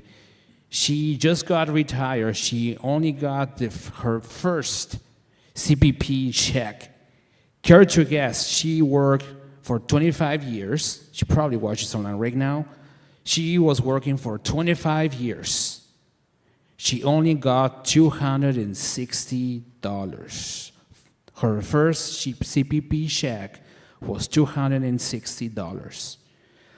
That's the ultimate smack in the face, ladies and gentlemen.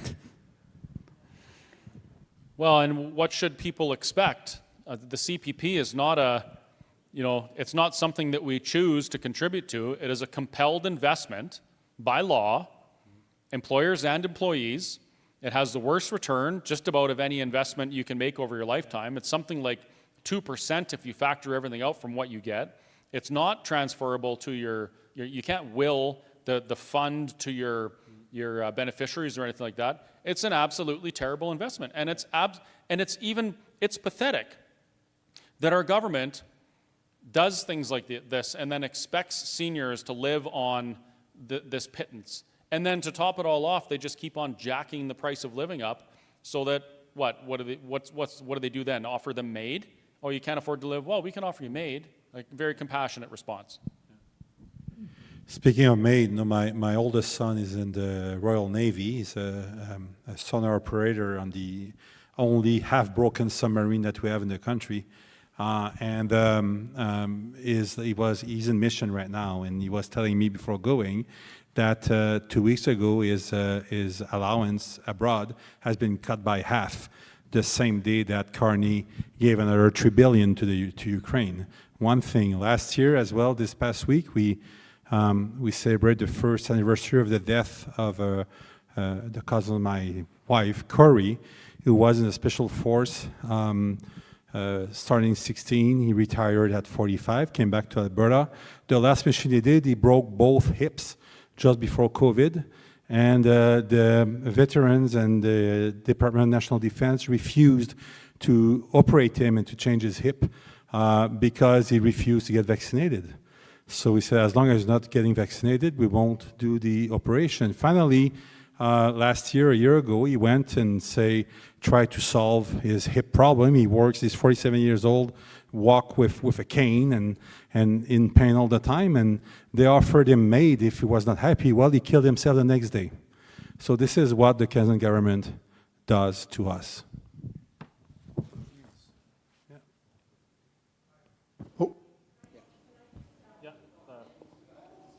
Oh, it's okay. Hi, I'm just curious, more of a statement. How many people are seeing CPP being charged twice on people's checks nowadays? A number of people have been talking about that. Another thing, I think Nenshi, he was jumping on board with Danielle Smith and how much it's going to cost in that $400 billion deal. So that was something. And I guess the other thing, it's really sad, all of us people that are supposed to be independent, and we aren't separatists, we're independence-minded, if you can look at the dictionary and understand it. We are using our own money to do everything that we're doing. The unions for the teachers, the unions for, let's say, the nurses and other places, plus the government is using our tax money or union dues to fight us. So it shows that those people really aren't serious when they're unable to go and do their own thing. So that's just an opinion. Well, on the bright side, Nenshi could always just mine for more gold. Sorry, I've been waiting to say that for like a week now. You're right, Brad. The status quo wants to remain, and it's fighting for it, for sure. What we're seeing right now is the tip of the iceberg on the wailing and gnashing of teeth that we're going to see when we try and upset the apple cart, right? Because what we're talking about is a big change. And there's a lot of people who benefit so greatly from the current system, the current structure, the status quo. They do not want to lose that. Whether it is a former MLA deputy premier who has his eye on a Senate seat, or a former premier that resigned after a 51% approval in a leadership race who has who's a member of the Privy Council of Canada, or maybe it's a premier who now can speak French and has her eyes on federal politics. Ben describes like the federal claw reaching down to our provincial politicians that as a reward for their service to maintaining peace, order, and good government and installing them in federal positions where there's a pension. You know, we see it all the time. And it's like we're surprised when it happens. These people have a vested interest in this structure because the colonial British imperialistic method has always been to install a governor or a leader or somebody to maintain control and order, and then they're rewarded richly with knighthoods and money and perhaps a wife 30 years younger in the case of John A. Macdonald, although I'm sure it was love. But this is what we're fighting, and this is an age-old tradition of the feudal system, right? You have lords and barons and these people who manage other people. They do the work. They contribute to the economy, to the cause. And then they allow them certain privileges and rights to exist, and they keep the order, and they're rewarded for it. It's no different now than it was a few hundred years ago, except for the technology that we have available to see what they're doing.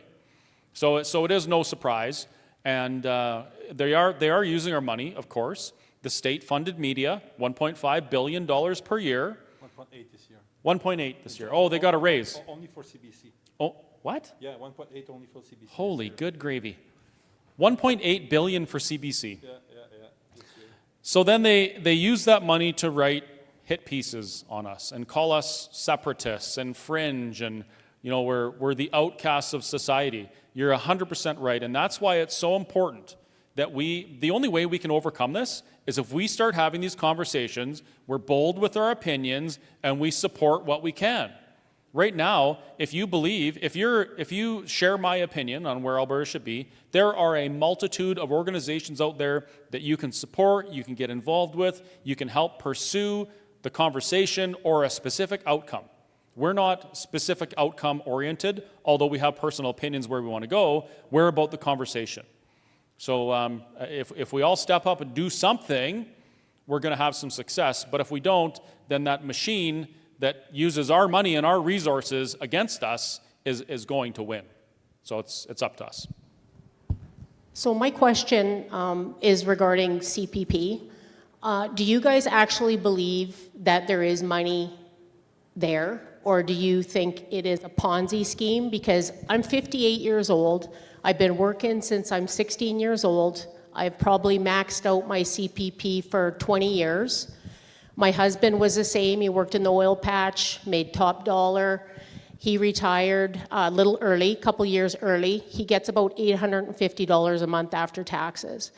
I believe that people don't even realize until it is time to retire how little money they get for what they contributed and what their employer contributed for them for their entire work life. And I think that that is something that people really need to educate these young people on, because they don't realize that if they would have been in control of their own CPP money, of what they put in and what their employer put in at a reasonable rate of interest, that they would probably have over $1 million by the time they retire. You are 100% right. You called it exactly what it is. It is a Ponzi scheme, and it was designed that way. The current working generation pays for the generation collecting. It is a Ponzi scheme. It's the exact definition. But here's an interesting thing. Even without them touching all that money that went to Indian students, as of this year, in 2026, it is now running at a deficit. That means by 2033, it will be drained dry at the current rate. That's not that long. I said 2033. 1 year after I'm supposed to retire. So it will be drained by then, and we're all going to be, unless they start printing more money to fill it back up, we're all going to be without. That's about the year I retire too. Yeah, and like I'm to the point now, I'm just like, keep it, let's just go. You know, like, I mean, it's a terrible thing to have to fight over. And I feel like, you know what, if that's what they want to keep, let them keep the CPP. We'll become independent and we can fill that bank account like pretty fast, I think. I agree, but I don't want them to just keep it. I want to negotiate with them so that they use it against the debt. Yeah, but by the way, the CPP, the way it's structured, it's everything that comes in needs to get out. That's how they manage always. And then the investment fund of CPP is quite recent. That's a big difference when I compare to Quebec. Quebec, they started the pension fund with the investment fund together. So instead of getting so the CPP system is that if they need to pay $9 billion of pension, they will collect $9 billion to the workers. And then the philosophy is to adjust whatever they charge to cope with what they have to pay, right? So the system itself was started and functioned to be an in-out without any fund. And then suddenly, I think even I think it's under Harper, we say, well, it doesn't work and we cannot keep on increasing with 20% population pension. We won't be able to keep on increasing as much. So then they created the investment fund. And again, if we create an Alberta equivalent, it needs to follow the Quebec model, investment fund from day one, to make sure that it's a real pension fund and not just like, no, $2 billion here in, $2 billion out. Yeah. My name is Stan. I just, a lot of gray hair in here.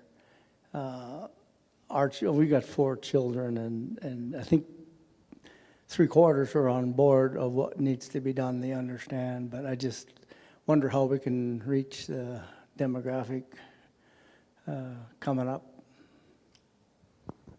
That's our That's a really good question. Can you hear me? That's a really good question. The question was, how do we reach the younger demographic? The reality is, younger people, even though I'm a young person, right, still, they don't come to these things often. Some do, very rarely. It's just not their thing. Me too. Yeah, Shane's actually younger than me, believe it or not. They don't come to these things, but they show up when it's needed, when they're needed. If you watch the lineups that were happening at certain events over from January until beginning of May, there were tons of young people standing in those lineups. Why? Because they know that they have to show up when it's time. They just don't often come to things like this. They're spending all day working, they're tired, they're raising families, they're spending time with their families, and they want to relax. They're not going to come out and listen to us talk about these things. They already know what they're going to do. However, if you want to reach them, or if you want them to be reached, then I'm going to go ahead and put this back on you, because that's what we're trying to tell you. This conversation isn't just in this room. You have to start having the conversations where you go. And if you have younger people in your lives, you need to talk to them about these things. Ask them what their outlook is for their future. Ask them if you could change something, what would it be? And then start having these conversations and make sure they're aware of the things that you're learning here. You folks that are here in these rooms and watching online are going to be the disciples of whatever change that you want to see in the future. And you bring it out to the world with you and be advocates for what you want to see and encourage other people to follow your lead. The other thing is, as well, that I started, just the season is not good for that because we're entering summer, but back in August, so it's maybe 2 months ago now, or a month and a half ago, I sat for 3 hours with 6 university students, all NDP staffers in Edmonton, and you'll be surprised how more conservative than they even believe they are. Once you open and discuss with them, and I truly believe in that format, in smaller format, and at the U of A, there's over, I had my office at the U of A for 7 years. At the U of A, there's over 200 different student organizations, and I believe that's the way to reach them, is to contact the student association of every faculty, and just asking for a little chat, 12, 20 people, because the thing that they do, and just these 6 were gathered within 2 days of meeting one, because they all connect, they all are in social media and stuff like that, and this is how they deal together. So I'm preparing and with the help of anyway. My objective, my goal is starting September when the school starts back, just concentrate on college campuses and universities, because they are open.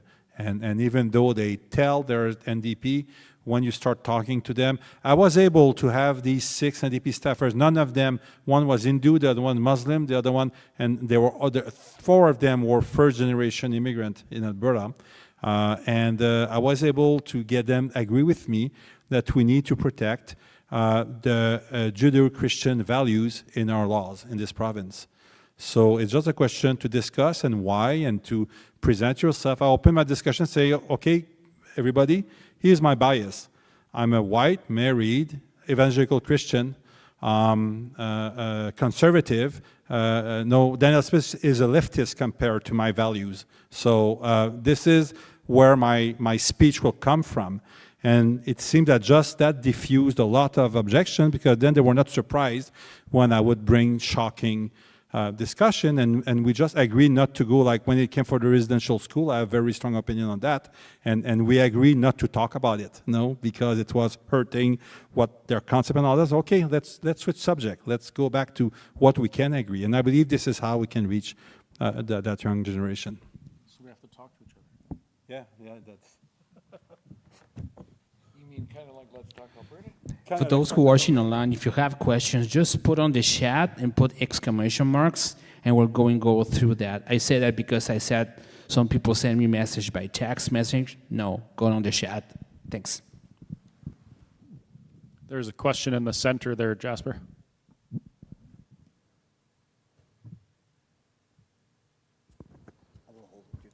Okay.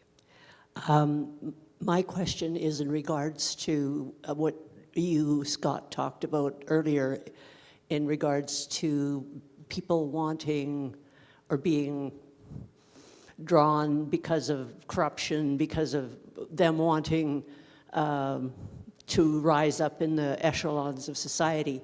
So how are we seeing that separatism is somehow going to correct that?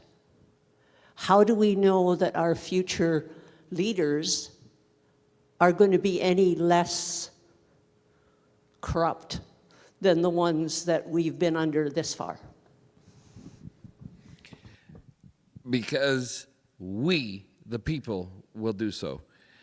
And by that, I mean, right now we've had no input in how the system works up until now. It has not been any of our decision. But moving forward, we will have to insist that we have constitutional conventions and put in clauses in our Constitution that protect us against that type of thing. We, the people, have got to step up and make our voices heard.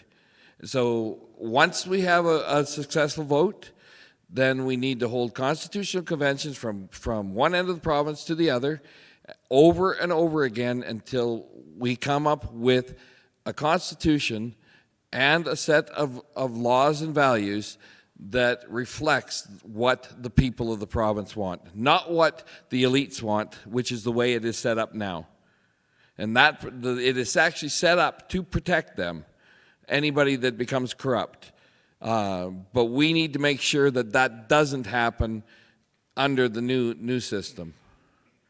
And we have to make our voices heard as people to do that. I will tell you as well, another way is to pay better our politicians. One way that is not very good in this province is that our MLAs don't have any pension. So when they get to the end of a mandate, they always have to prepare the after mandate. You have to realize that it's a tough job. It's 7 days a week, 16 hours a day. And while you do that, you develop a bunch of enemies, friends as well. And then when you see your mandate coming to an end, what do you do afterwards? No, and then you are susceptible and vulnerable to get offer from ATCO and from this and from that, like Kenny went right after to ATCO and others, because they need to think of a living afterwards. No, so I believe it's a bad strategy to scream about how much we pay our MLAs, because it's the best strategy for corruption. I believe that if a MLA is well paid with a good pension, or a minister, once he leaves function, well paid as well, first, because then we can get good candidate. I mean, I don't know if you know MLA Sheane Meikle.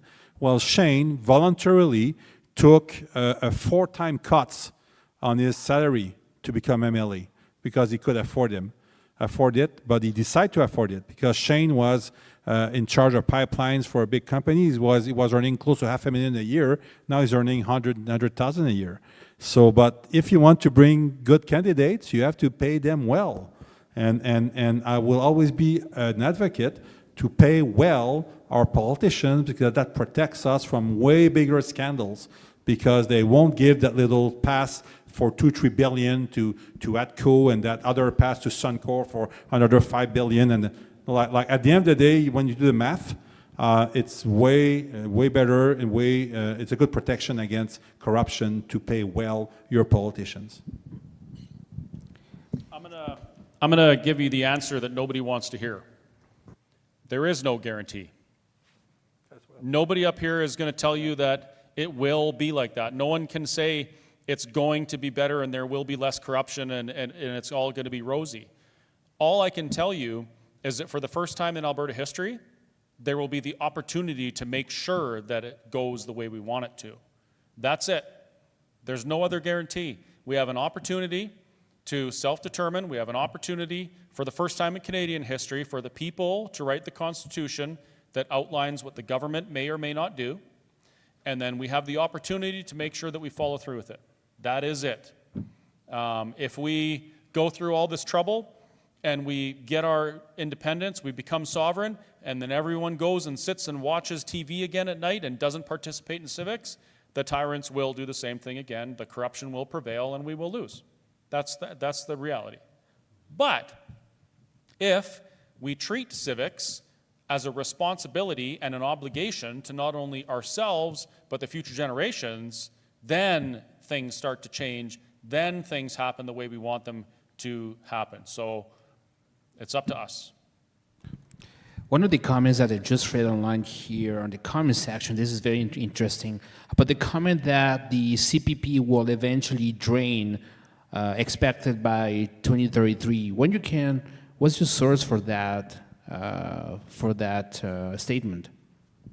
I have heard that before. So the comment is that the CPP will drain, as in Sheane mentioned, it's operating at a deficit. It won't, because it's legislated that it can't. What will happen is you'll have to pay more.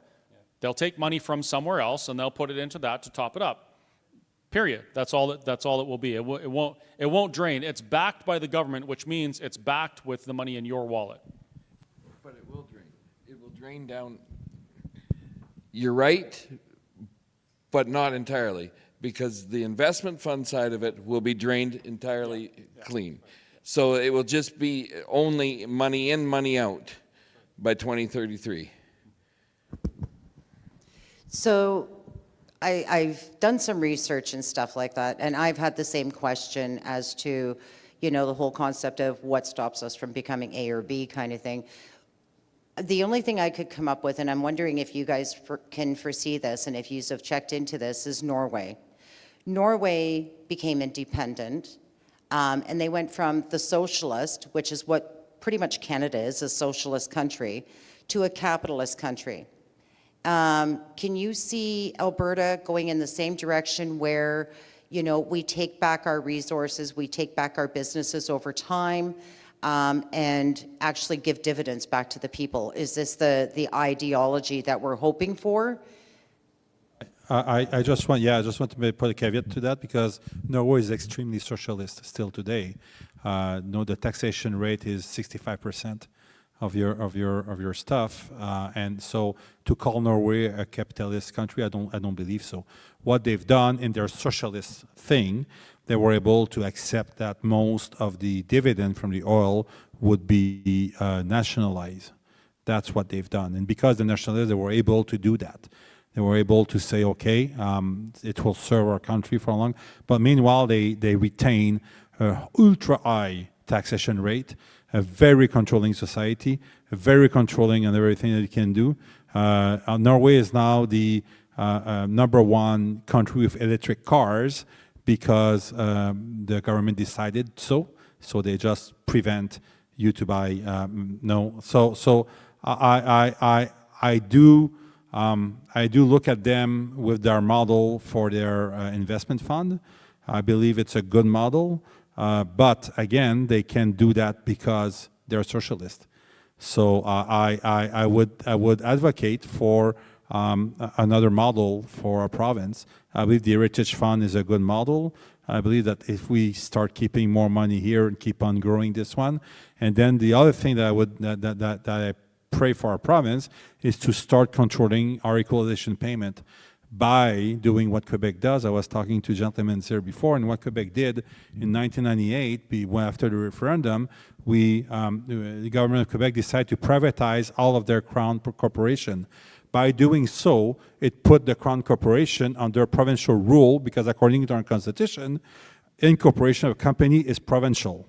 So by doing so, they shielded all of their assets from the calculation and integration from the federal government for equalization, including Hydro-Quebec, who became a private corporation. Second thing that they've done, they created a law that forced the private corporation Hydro-Quebec to give at a discount the first 5 terabytes of power produced to all Quebecers.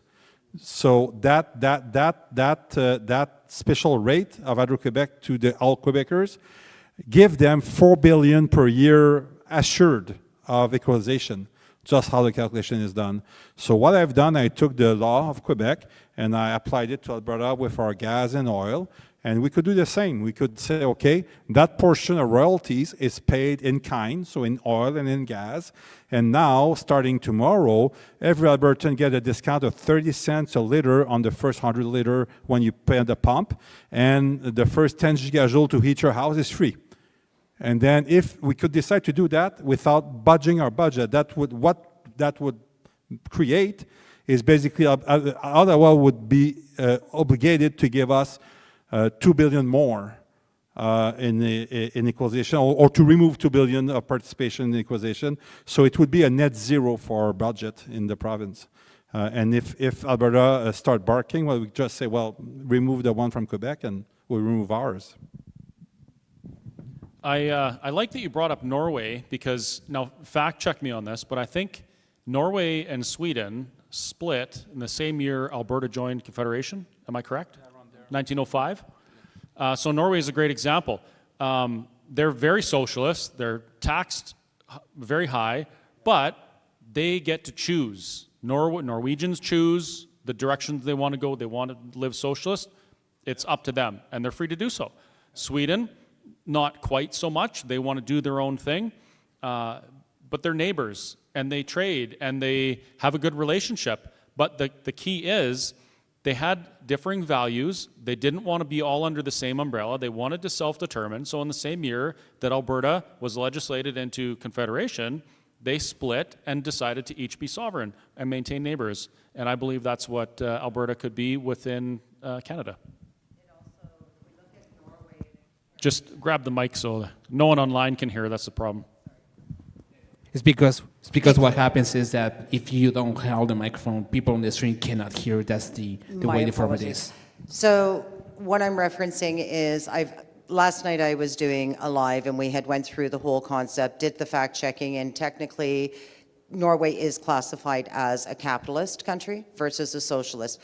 But they do charge taxes. It's a 55% tax, but that tax goes into their social program, and at the end of the year they give a dividends. And it's similar to what Ben is saying with respects to, that credit, like the first 100 liters and so on and so forth. But again, it is the people making the decision based on the Constitution, as Chris said. Okay, and it's not a takeover, and that's what I was referencing more so when it came to the Norway, not to mention the fact that Norway did model their slush fund off of Alberta. For those that don't know, they put $84 a barrel away compared to what we did, which was $10 a barrel here in Alberta because of most of our money going to the federal government. Yeah, in fact, it's a social democracy like Quebec, by the way. Quebec proud itself to be the most socialist territory in North America, and good for them. I don't care. I'm 4,000 kilometers away. That despite that, we can adapt these systems to our culture here. The key is that we should decide, right? Yes, that's the point. Hello? Okay, I know this person there that was collecting his CPP, and one day he got a letter. He retired. He got a letter from the CPP saying they were going to reduce his pension. So what he did, he wrote a letter back and he said, okay, instead of reducing my pension, just refund me my contributions that I put in the CPP and I'll invest it in my own pension plan. And he sent the letter back, and he said, because the CPP, they claim that they're making a return on their investment with their money like 9%. But the return that the contributors put into there, they only get a return of about 3%. So he said, okay, send me my money back. I'll invest it myself in my own pension plan, and you can leave me alone after that. And so he sent him a letter back, and all he did, they reinstated his full amount for a CPP. They give him a raise. Now that I'll be thinking, is that a possibility? Can you get your money back from the CPP and invest it in your own account, in your own pension plan?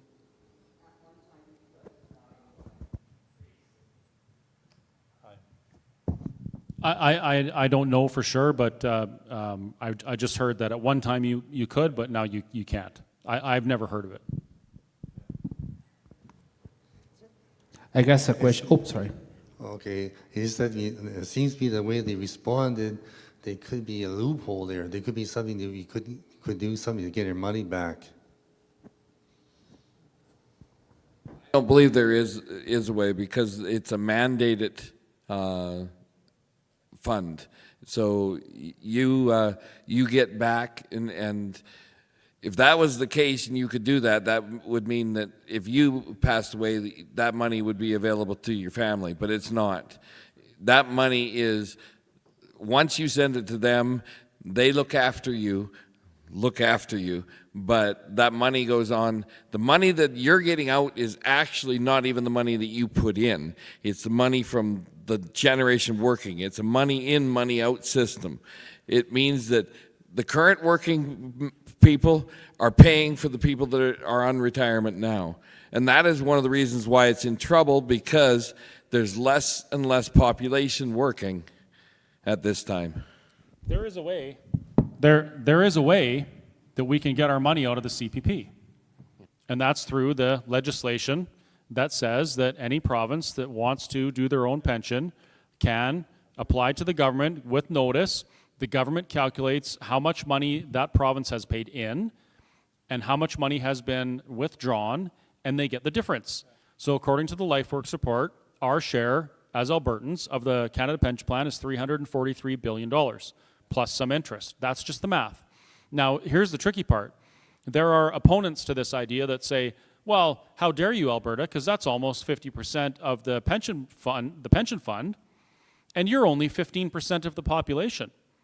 And I'm like, okay, well, that's irrelevant to me because the legislation says we get the difference from what we paid in to what we withdrew, that's what we get. And the math says $343 billion. If we're due 50% of the fund and we're only 15%, 15% of the population, where's the rest of the money? That's the question. But we can get it. I have an online question here, and this is for Ben.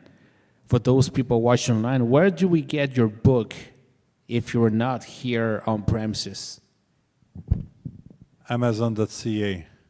Just type enough or my name, Benoit Trudeau, and yeah, you'll find it. Do we have any more questions? Because we'll take one more question from the either online or in the room, and then we're going to wrap it up. Long drive. I'm done with online questions. So I don't have anyone here in my queue. You guys aren't taking any room? No. Because it's all paid for. I have a question from when Mitch was up at the last town hall, that he was saying that there might be a booklet being published that has all the answers and from all the questions, or a lot of questions that we may have.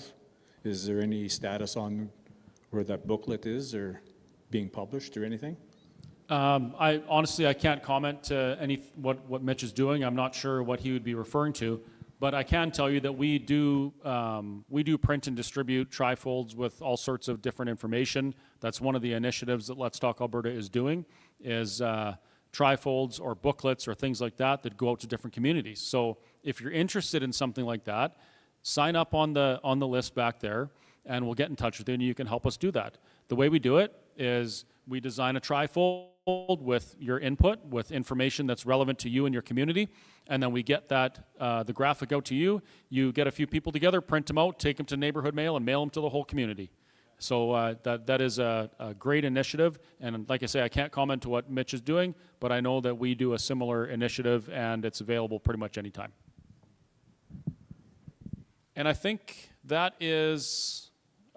it. We'll be around for a few more minutes if anybody has any questions or stories they want to share with us. But aside from that, I want to say thank you again for coming out. Thank you for your support. I got a little something to say. Freedom Calendar is now on the list. Oh, he's talking about the SEPI list. Freedom Calendar made it. Max didn't personally, but Freedom Calendar did. It's great to be on a list. So it's... if we could get everybody's help putting the chairs away, it makes it go that much faster. We did earlier said thank you to him, and we're going down to have some chicken wings. You should go down to the Crown and Anchor. It's wing night tonight, so afterwards grab yourself some wings down at the Crown and Anchor, because that was very nice of Z to do tonight.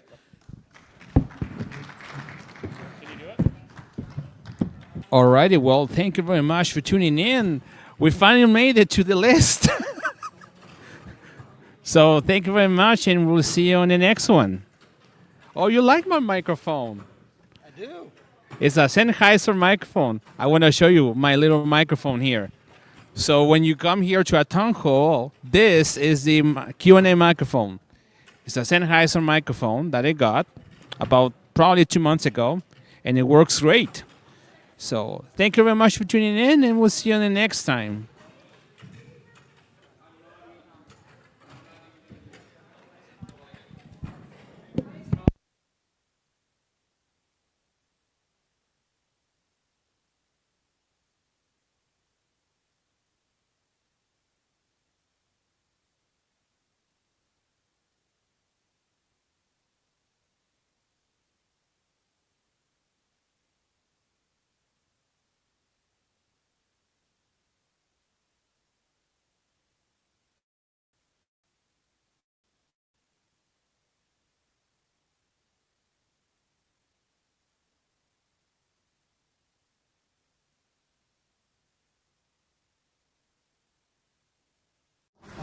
Well, hope you can hear me.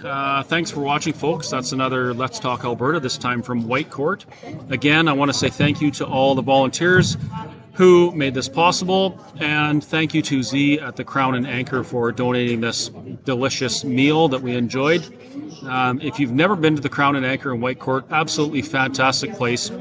Like I mentioned earlier, Z is a man of principle. He stands up for what he believes in, and he really laid it all out on the line when the government imposed their illegal restrictions and mandates on businesses in Alberta. On that note, I want to remind you that there still is a class action lawsuit in progress against the government of Alberta for their illegal actions against business owners. There was a lot of people that were very adversely affected by what the government did. Lots of people lost their businesses. Some people lost their lives. They're no longer with us because they just couldn't continue in that way, and some took their own lives. So there is some accountability that has to happen there. It is unfortunate that the Alberta government has refused to remedy the businesses that were affected by their illegal actions. I'm hoping that moves ahead shortly. I am one of the lead plaintiffs in that class action lawsuit, and if you're not familiar with it, I just want to make sure that everybody knows that is still going on. Another thing that's happening is Carrie Sakamoto. She is a class action lawsuit lead plaintiff for vaccine injuries. Carrie had half her face paralyzed after taking a medical intervention that the government told her was safe and effective, and actually demanded she take to continue participating in society. I think next week, Monday, Carrie is back in court, fighting it out, demanding accountability from a government that put people in that situation and caused those types of injuries. So if you're not aware of that, please Google Carrie Sakamoto. I'll post a link on the Facebook page as soon as I get a chance to make that happen. But these are two initiatives that are important for every Albertan to understand and know what's going on. And I believe it's important that we pursue remedy for both of these things, because there's a lot of people that were harmed, and we need to send a message to our government that that's not acceptable, and we don't allow them to do that to our people. So thanks again, folks. We'll see you next time.